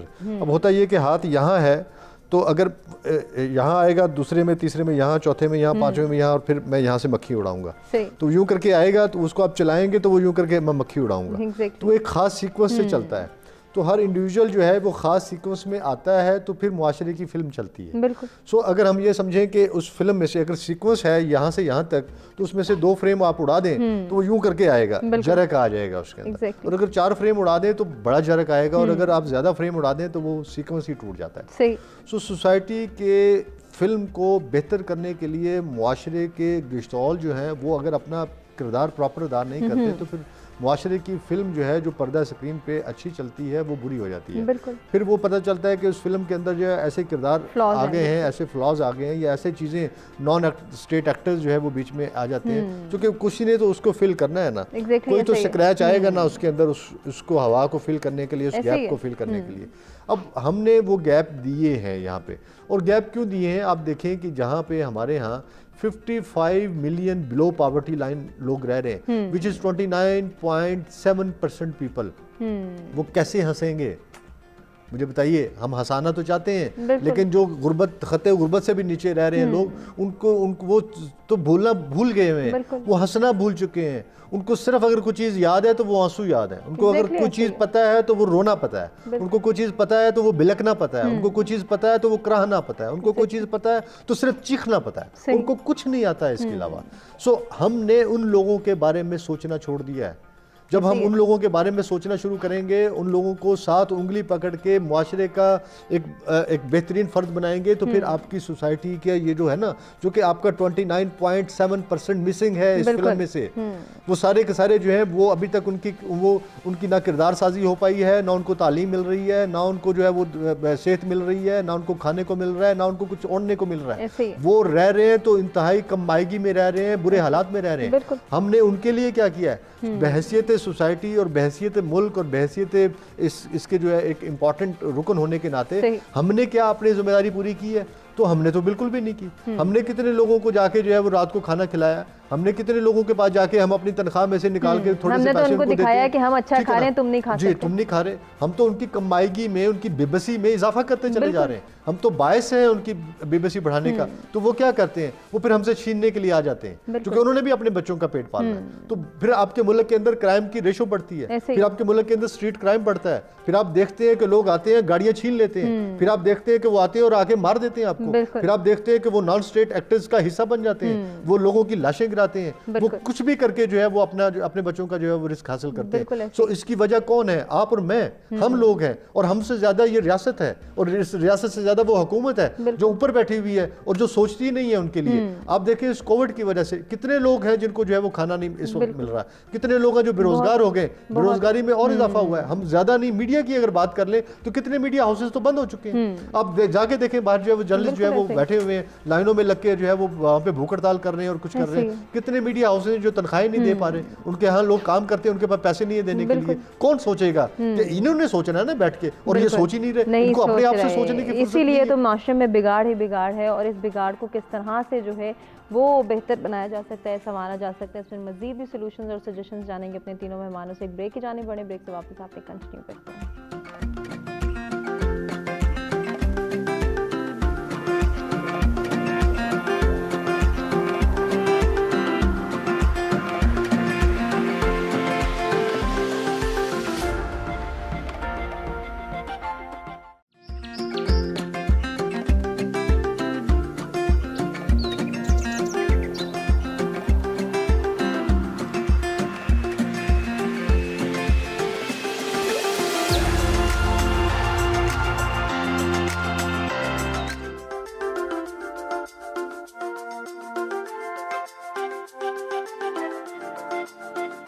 जी वेलकम बैक। सच सवेरा में एक मरतबा फिर से आपको कहेंगे खुशामदीद। अफवाहें जहनी कारकर्दगी को मुतासर करती हैं और एक सोसाइटी का माइंडसेट जो है वो नेगेटिविटी की तरफ ले जाती हैं, और उनको किस तरह से हमने कंट्रोल करना है, अफवाहों पर कान नहीं धरने, और एक ख़बर की वेरिफिकेशन को किस तरह से अमल में लाया जा सकता है, किस तरह से वेरीफाई कर सकते हैं, किस तरह से मालूम कर सकते हैं कि आया जो सोर्स ऑफ इंफॉर्मेशन जिससे हमें ये ख़बर मिल रही है, जिससे हमें ये बात पता चल रही है, वो ऑथेंटिक है या नहीं। इसमें हम सब ने अपना किरदार अदा करना है, और किरदार अदा करने के लिए बहुत ज़रूरी है कि हम अपनी रिस्पॉन्सिबिलिटीज़ को समझें और उनको पूरा करने की हर मुमकिन कोशिश करें। कैसे कर सकते हैं, इसके ऊपर अब अपने तीनों मेहमानों से जानेंगे उनके पास क्या सोल्यूशंस हैं, क्या सजेशंस हैं, कैसे हम अपने माशरे को एक बेहतरीन माशरा बना सकते हैं, ऐसा माशरा जहाँ पे रहने वाले अफराद अपनी ज़िंदगी को कामयाबी से गुजार सकें, पुरसकून ज़िंदगी गुजार सकें, पुरएतमाद ज़िंदगी गुजार सकें। और इसके लिए जो किरदार अदा करना है वो हम सब ने मिल के करना है, अपनी ज़िम्मेदारियों को भी पूरा करना है और अखलाकी तरबियत को भी उजागर करना है। इन दोनों टॉपिक से रिलेवेंट क्या सोल्यूशंस हैं, क्या सजेशंस हैं, अपने तीनों मेहमानों से जानेंगे। स्टार्ट लेंगे फरवा से। फरवा, जिस तरह से हम बात करें कि दोनों टॉपिक्स को अगर हम मर्ज करते हैं तो हमने सोल्यूशंस की जानिब जाना है कि हमने अफवाहों पर भी कान नहीं धरने, एक ख़बर की वेरिफिकेशन को भी देखना है, और साथ ही साथ अपने माशरे की जो है वो बेहतरी में भी किरदार अदा करना है। तो आप क्या समझते हैं कि इसमें किस किस ने अपना जो है वो रोल प्ले करना है? मुझे बहुत अच्छा लगा जो एग्जांपल सर ने अभी दिया, और बात बिल्कुल मैं इनसे आई सेकंड हिम विद व्हाटएवर जो इन्होंने सारी बात की। फैसल की बात से भी मैं एग्री करूंगी जो उन्होंने एंगर की बात की। हम असल में मुझे लगता है कि हर चीज़ का हमारा जितने भी सेक्टर, सोशल सेक्टर हो गया, मेंटल हेल्थ है, उसके अलावा आपका इकोनॉमिक है, पॉलिटिकल, हर चीज़ जो है इंसान की बेसिक अगर एम्पैथी हम सब में आ जाए ना, कि हम सिर्फ और कुछ नहीं दूसरे की जगह पे रख के अपने आप को देख सकें कि मेरी इस हरकत से दूसरा बंदा क्या इम्पैक्ट हो रहा है, और गुजरते हुए अगर आप ये देख लें कि अगला बंदा जो है वो किस अभी हमारे साथ होता है, ये आप यहाँ से आएंगे, कोई बंदा आपके अपीयरेंस पे कमेंट कर देगा, कोई सिर्फ और सिर्फ किसी को हर्ट करना और उसका भी अपने आप को बेहतर महसूस करवाने के लिए। तो आप अगर दूसरे बंदे की जगह अपने आप को रख के देख लें, जैसे ये एंगर की बात करते, हमारे पास इतना एंगर, इतना एग्रेशन, रोज़ आप न्यूज़ चैनल लगाएं और ना भी लगाएं, आपको पता चल रहा होता है, आप देख रहे होते हैं हर जगह कितनी बुराई है। तो एंगर के पीछे, इन सब गुस्से के, इन सब चीज़ों के पीछे बहुत ज़्यादा इमोशंस हैं जो कि हम एज अ सोसाइटी हम डिफेंसिव हैं, गार्डेड हैं, हम एक दूसरे को इस काबिल नहीं समझते, और अगला बंदा भी अपने आप को प्रूव नहीं करता इस तरह का कि हम उससे बात कर सकें। आप किसी से इतनी सी बात करें, वो कहाँ से रूमर और अफवाह बन के आपको फिर सुनाई देती है। ये देखते हैं कि अप्रिसिएशन भी हमारे यहाँ बहुत कम जो है दिखाई देती है, हम किसी को अप्रिशिएट नहीं करना चाहते। अगर वो अपनी मेहनत के बलबूते पर कुछ हासिल कर चुका है तो वहाँ पे भी हमने कीड़े निकालने और वहाँ पे भी अफवाहों का सहारा लेना है कि इसने तो कुछ ना कोई करप्शन की होगी इसलिए ये इस मकाम पे, ये भी बहुत ज़्यादा हम देखते हैं कि हमारी सोसाइटी का हिस्सा बनती चली जा रही है। बिल्कुल। तो हर्ट, आप कभी कभी गुस्सा हर्ट से भी आता है, कभी कभी आपको शर्मिंदगी महसूस होती है, तब भी आप रेज आउट करते हैं।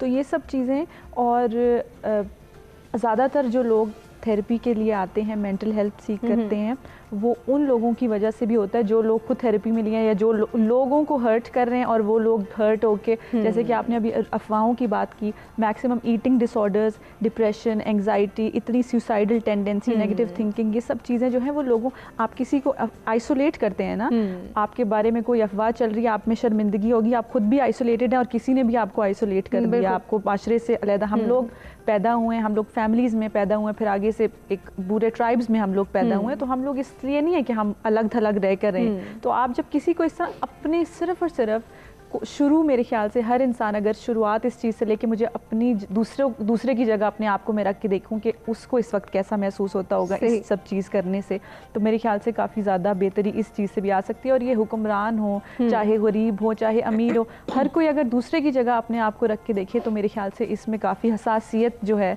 वो बड़ी इंपॉर्टेंट है। बिल्कुल। फरवा, आपके पास यकीनन ऐसे केसेस आते होंगे कि जिसमें लोग परेशानी का इजहार करते हैं कि फ़लाँ ने हमारे से मुतालिक ये बात की और उसकी वजह से हम डिप्रेस्ड हैं, स्ट्रेस्ड हैं, हमसे कोई काम नहीं हो पा रहा। अब ऐसे लोगों के लिए क्या ट्रीटमेंट एडवाइस करती हैं, क्या थेरेपीज़ होती हैं और वो किस तरह से अपनी जहनी कारकर्दगी को बेहतर बना सकते हैं? इमोशनल रेजोनेंस एक चीज़ है, वो आपको सोसाइटी में ज़्यादातर नहीं मिलती। जो ये एंगर या ड्रग इश्यूज़ भी इसमें आ जाते हैं, और काफ़ी ज़्यादा चीज़ें जब आप देख रहे हैं, जैसे कि मेरे इर्द गिर्द इतना ज़्यादा अगर वायलेंस है, इतना अब्यूज़ हो रही है, और जर्नलिज्म में काफ़ी ज़्यादा ये होता है कि मैं क्योंकि सोशल एक्टिविस्ट भी हूँ, मैं लिखती भी हूँ, जर्नलिस्ट भी हूँ, तो काफ़ी ज़्यादा बंदा ड्रेन्ड आउट फील के रोज़ अब हम एक बंदे का जस्टिस होता भी नहीं हुआ होता तो दूसरे केसेस आ जाते हैं। तो उस तरह की सोसाइटी में जब आप देखते हैं कि मेरी इमोशनल रेजोनेंस नहीं है, ये लोग तो हंस रहे हैं, खेल रहे हैं, खुश हो रहे हैं, और मैं इस तरह महसूस कर रहा हूँ, तो वो इंसान गुस्सा अपनी तरफ भी ले जाता है। और मेरे ख्याल से कि नॉर्मल तरीका होने का, और मैं अपने क्लाइंट्स को भी ये कहती हूँ कि आप जैसा फील करें वो जस्टिफाइड है, ये गुस्सा करने वाली बात है कि आपके इर्द गिर्द इतनी ज़्यादा ये सब चीज़ें हो रही हैं, किसी को हकूक़ नहीं मिल रहे हर किसी को अपने, और कितनी ज़्यादा ह्यूमन राइट्स की कितनी वायलेशन है।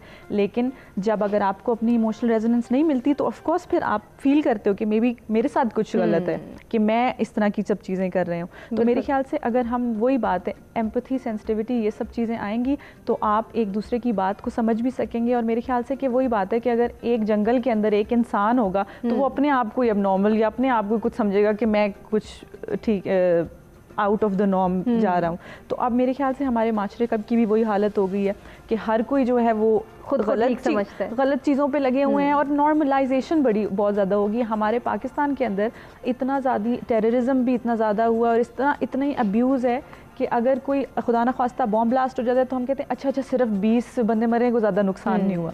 बाहर के मुल्क में ऐसा हो जाए तो क्या कुछ हो जाता है। तो बहुत ज़्यादा अब्यूज़ की नॉर्मलाइजेशन भी हो गई है इस हद तक कि रोज़ अगर नए नए भी हमारे पास अब्यूज़ के केसेस आ रहे हैं, कुछ भी कोई भी बड़े से बड़ा वाक़या हो जाए, आजकल वायरल इतनी चीज़ें हुई होती हैं, तो वो भी फिर हम देख रहे हैं, स्क्रॉल कर रहे हैं, बिकॉज हमारे लिए वो नॉर्मलाइज्ड भी चीज़ बिल्कुल ऐसा ही है। तो और इसी की वजह से शायद फैसल आप यकीनन मेरी बात से एग्री करेंगे कि ट्रस्ट इश्यूज बहुत ज़्यादा बढ़ते चले जा रहे हैं।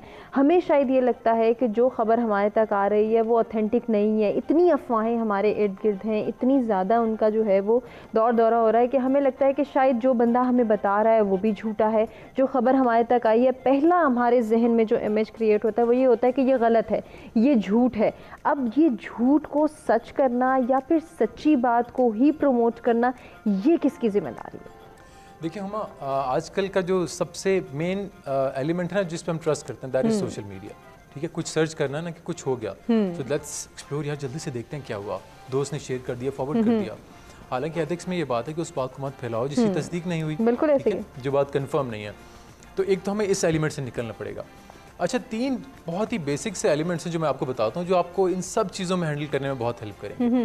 Number 1, love yourself. खुद से प्यार कीजिएगा, अपना ख्याल रखिए। एक तो आप जब अपना ख्याल रखेंगे ना, तो आपके गिर्द एक शील्ड बन जाएगी पॉजिटिविटी की। No negativity can get into it. कोई भी नेगेटिव आपको अप्रोच करेगा ना, अब मुझसे कोई नेगेटिव बात नहीं करेगा या गॉसिप नहीं करेगा, क्योंकि उन्हें पता है मैं गॉसिप इंप्रूव नहीं करूंगा, उसको प्रमोट नहीं करूंगा और उसमें इंटरेस्ट नहीं लूंगा। So no gossiping. वो एक खातून ने दूसरे ने कहा ना यार मुझे अपने ब्रांड की प्रमोशन करनी, तो मैं क्या करूं? तो उसने कहा कि इसकी गॉसिप बना दो और पड़ोसन को बता दो। तो मतलब आपने, और उसको ये भी कहना है कि किसी को बताना मत। तो वो हमें एक अर्ज होता है कि यार इसने नहीं बताया तो कुछ तो होगा ना, तो मैं इसको प्रमोट कर देती हूँ।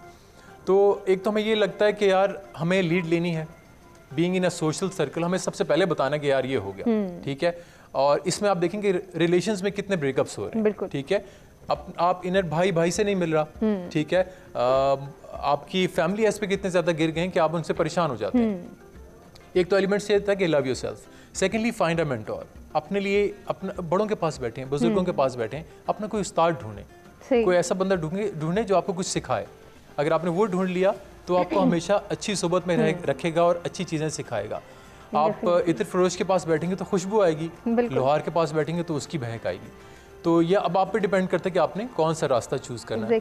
Last but not the least, आप वेरीफाई करें, अगर खबर ठीक है तो आप उसको जरूर प्रमोट करें, वरना जस्ट निप डाउन द गॉसिपर। आप उसको कहें कि यार मुझे गॉसिप में इंटरेस्ट नहीं है, सो प्लीज अवॉइड।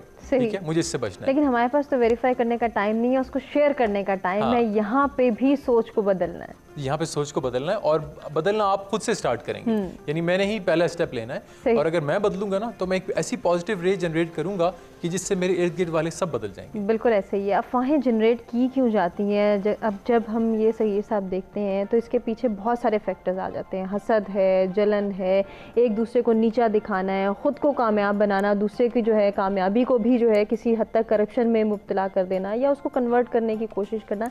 ऐसी बहुत सारी जो हैं वो बीमारियां हैं जो कि एक घर से शुरू होकर पूरी सोसाइटी का इस वक्त हिस्सा है।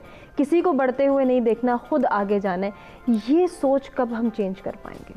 देखिए, ये सोच ये अब से नहीं है, ये ज़माना अज़ल से है। जब हाबील ने काबिल को मारा था तो वो एक सोच ही थी, जिस सोच के तहत उसने उसको जो है वो ज़माना अब देखें कि शुरू से स्टार्ट हुई और ज़माना आखिर तक जो है ये चलनी है। लेकिन बात यह है कि हमने इस सारी सोचों के साथ जो है हमने अपनी ग्रूम करना है, अपनी सोसाइटी को ग्रूम करना है, बहुत ज़रूरी है। और उसकी ग्रूमिंग जो है वो इस वक्त आ गई है आपके और मेरे हाथ में और मीडिया के हाथ में। मीडिया को अपना रोल प्ले करना है इसको। उसकी वजह यह है कि मीडिया का बहुत इम्पॉर्टेंट रोल है। आप देखिए कि जो हमारे पॉलिटिकल टिल्ट्स हैं या हमारे रिलीजियस टिल्ट हैं या हमारे अपने हम बायस्ड हो जाते हैं किसी भी वजह से, चूँकि मैं एक ख़ास स्कूल ऑफ थॉट से हूँ, एक ख़ास मकतबा फ़िक्र से हूँ, ख़ास सियासी जमात से हूँ या ख़ास किस्म के नज़रियात का हामिल हूँ, तो मैं उसी किस्म की बात करूँगा, उसी किस्म की चीज़ें दिखाऊँगा, उसी किस्म के मामलात को लेके चलूँगा और उसी तरह की जो है वो मैं गॉसिप क्रिएट करूँगा जो जिससे मेरे नज़रिए को, मेरी आइडियोलॉजी को, मेरी फ़िक्र को, मेरे नैरेटिव को जो है या मेरे बयानिए को फ़ायदा होता होगा जिससे। अब उसके लिए जो है हर कोई काम कर रहा होता है, हर कोई लगा हुआ है और एक अफवाह सास फैक्ट्रियाँ हैं जो चल रही हैं, काम कर रही हैं और लगी हुई हैं।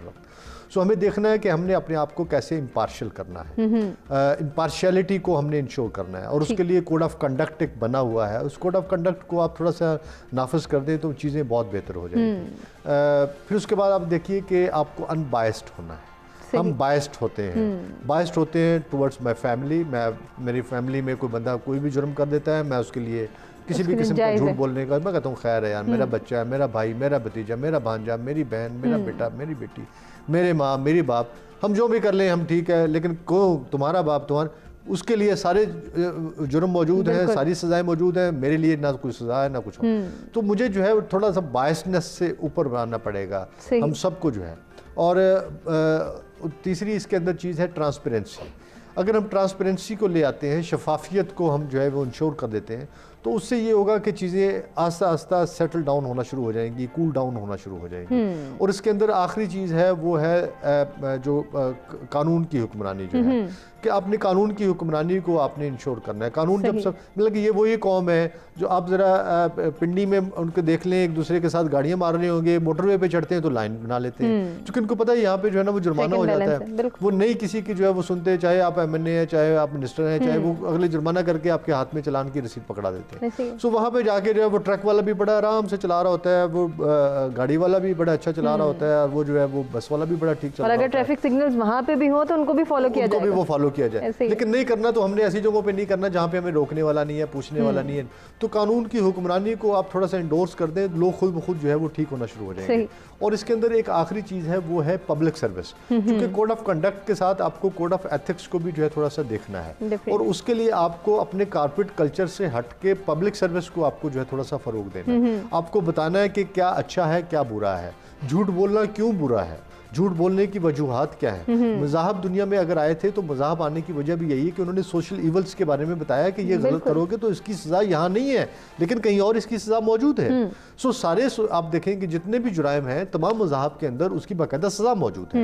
तो उन्होंने मज़ाहब ने आके उसको तो थोड़ा सा अगर हम अपने मजहबी हवालों से इस चीज़ के इस रंग को थोड़ा सा अगर हम बेहतर कर दें तो उससे भी हमें जो है बहुत सारे जो है वो फ़ायदे हो सकते हैं। तो ये चीज़ें हैं, अगर इनको थोड़ा सा हम ऑर्डर में करते हैं कि कोड ऑफ कंडक्ट को और कोड ऑफ एथिक्स को through media, through these mediums जो कि इंफॉर्मेशन के हैं, हम अपनी इंफॉर्मेशन को बेहतर कर दें तो मेरा ख्याल है कि काफ़ी जो है वो बेहतरी आ सकती है। और इसके साथ साथ एक और चीज़ जो मैं चाहूँगी कि आपसे रिक्वेस्ट है कि आप इसको भी ऐड करें कि सेंस ऑफ रिस्पॉन्सिबिलिटी जब तक हम अपने अंदर नहीं पैदा करेंगे तब तक हम इन तमाम तर चीज़ों को नहीं बेहतर बना सकते। देखिए वो बिल्कुल ठीक है, एहसास जिम्मेदारी, चूँकि ज़िम्मेदारी एक ऐसी चीज़ है कि आप अगर कोई ख़बर दे रहे हैं और अगर आपको ज़िम्मेदाराना आपकी ज़िम्मेदारी क्या है, मतलब मुझे ये अगर एहसास है कि यार मैं इस मुल्क का एक रिस्पॉन्सिबल एक ज़िम्मेदार आदमी हूँ और इससे मेरी रेपुटेशन भी हर्ट हो सकती है, इससे मेरी सोसाइटी, मेरे लोगों में एक अनार्की फैल सकती है, मेरे लोगों के अंदर जो है वो एक क्यास क्रिएट हो सकता है, मेरे लोगों के अंदर एक परेशानी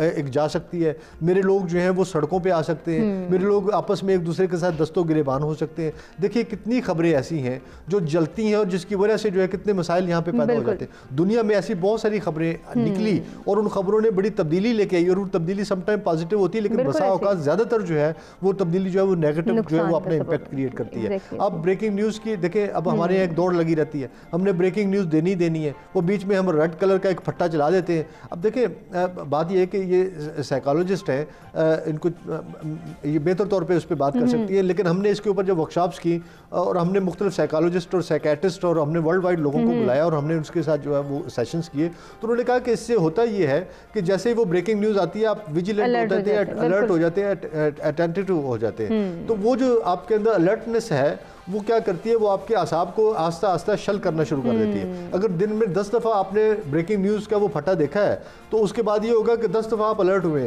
और 10 दफ़ा आप जो है ना वो नॉर्मल हुए।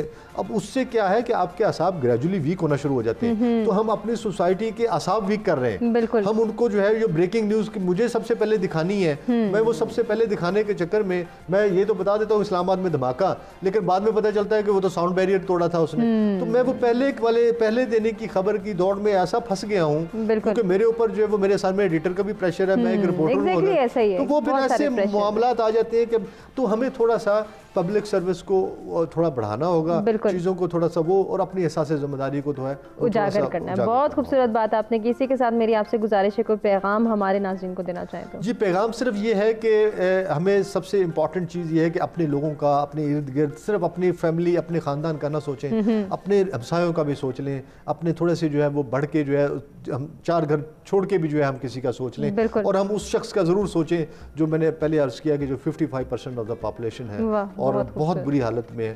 अगर हम उनका सोचने लग जाएंगे, यकीन करें ये बाकी 70% अगर एक बंदा भी अडॉप्ट कर लेना, आपके 30% लोग यूं करके आपके खत्म बेहतरी आ जाएगी। फरवा, आपका क्या मैसेज है हमारे व्यूअर्स के लिए? मैसेज बस मैंने आपको अभी यही बात की थी कि मुझे ये लगता है, और सर बिल्कुल ठीक कह रहे हैं ब्रेकिंग न्यूज़ के बारे में, कि अगर किसी को हार्ट प्रॉब्लम या कोई इस तरह की है तो आपके डॉक्टर्स आपको सबसे पहले एडवाइस करते हैं आप न्यूज़ चैनल देखना छोड़ दें। तो ये कितनी बड़ी चीज़ है कि आपको ये चीज़ नहीं पता कि अनकॉन्शियसली आप किसी को हार्ट अटैक के तरफ लेके जाने में भी एक हिस्सा बन रहे हैं। मैंने अभी कुछ अर्सा पहले एक क्राइम रिपोर्ट किया था किसी चाइल्ड अब्यूज़ के बारे में ही, तो अब उसमें मुझे मीडिया रीच आउट करी, और मीडिया का सिर्फ और सिर्फ सवाल, मैं अवेयरनेस पे बात करना चाहती थी कि आप ह्यूमन राइट्स के बारे में कैसे कर सकते हैं, क्यों करना चाहिए वगैरह, और मुझसे सिर्फ और सिर्फ लोग पूछ रहे हैं उसका थाना नंबर क्या है, उस बंदे का घर कहाँ है, उस बंदे का ये। तो मैंने कहा मेरा मकसद किसी का तमस्कर या किसी को नीचे डिग्रेड करना नहीं है, बेशक वो क्रिमिनल ही है, उसकी फैमिली है, लेकिन हम लोगों का एज अ सोसाइटी भी ना एक बस वो गॉसिप, और आप देखेंगे कि जितने व्यूज़ आपको एक स्कैंडलस किस्म की चीज़ पे और इस किस्म ऊट पटांग आप कुछ कर रहे हैं उस पर मिलेंगे, अगर काम की बात करने के लिए हम बैठेंगे सोशल इश्यूज़ पे तो कोई नहीं देखेगा। बिल्कुल, इस पर हमने सोचना भी है और अपनी जिम्मेदारी को पूरा करना है। फैसल, आपका क्या मैसेज है हमारे व्यूअर्स के लिए? मैं हम बस यही कहूँगा कि अपना लाई डिटेक्टर बन जाइए। लाई डिटेक्टर का ये रूल होता है ना कि झूठ पकड़ना है तो लाई डिटेक्टर यूज़ करते हैं, दिल अजीब तरीके से धड़कता है, आंखें अजीब तरीके से फड़कती हैं तो पकड़ा जाता है। तो अगर हम अपने ही लाई डिटेक्टर बन जाए तो हमें ज़मीर ज़रूर कहेगा कि यार नहीं गलत है, डोंट डू दिस, तो हम वो नहीं करेंगे। तो बात इतनी सी है कि फरिश्ते से बेहतर है इंसान बनना, मगर इसमें पड़ती है मेहनत ज़्यादा। क्या बात, थोड़ी सी मेहनत करें, लाइफ इज बहुत खूबसूरत बात। और इसी के साथ आज के प्रोग्राम का हम इख्तिताम करना चाहेंगे। अपने तमाम मेहमानों का शुक्रिया अदा करेंगे जिनसे बहुत कुछ सीखने का मौका मिला, और उम्मीद करते हैं कि आपको भी हमारा आज का प्रोग्राम पसंद आया होगा। अपने फीडबैक से आगाह कीजिएगा, अपना बहुत ख्याल रखिएगा। इंशाल्लाह आपसे फिर मुलाकात होगी, तब तक के लिए अल्लाह ने के बाद।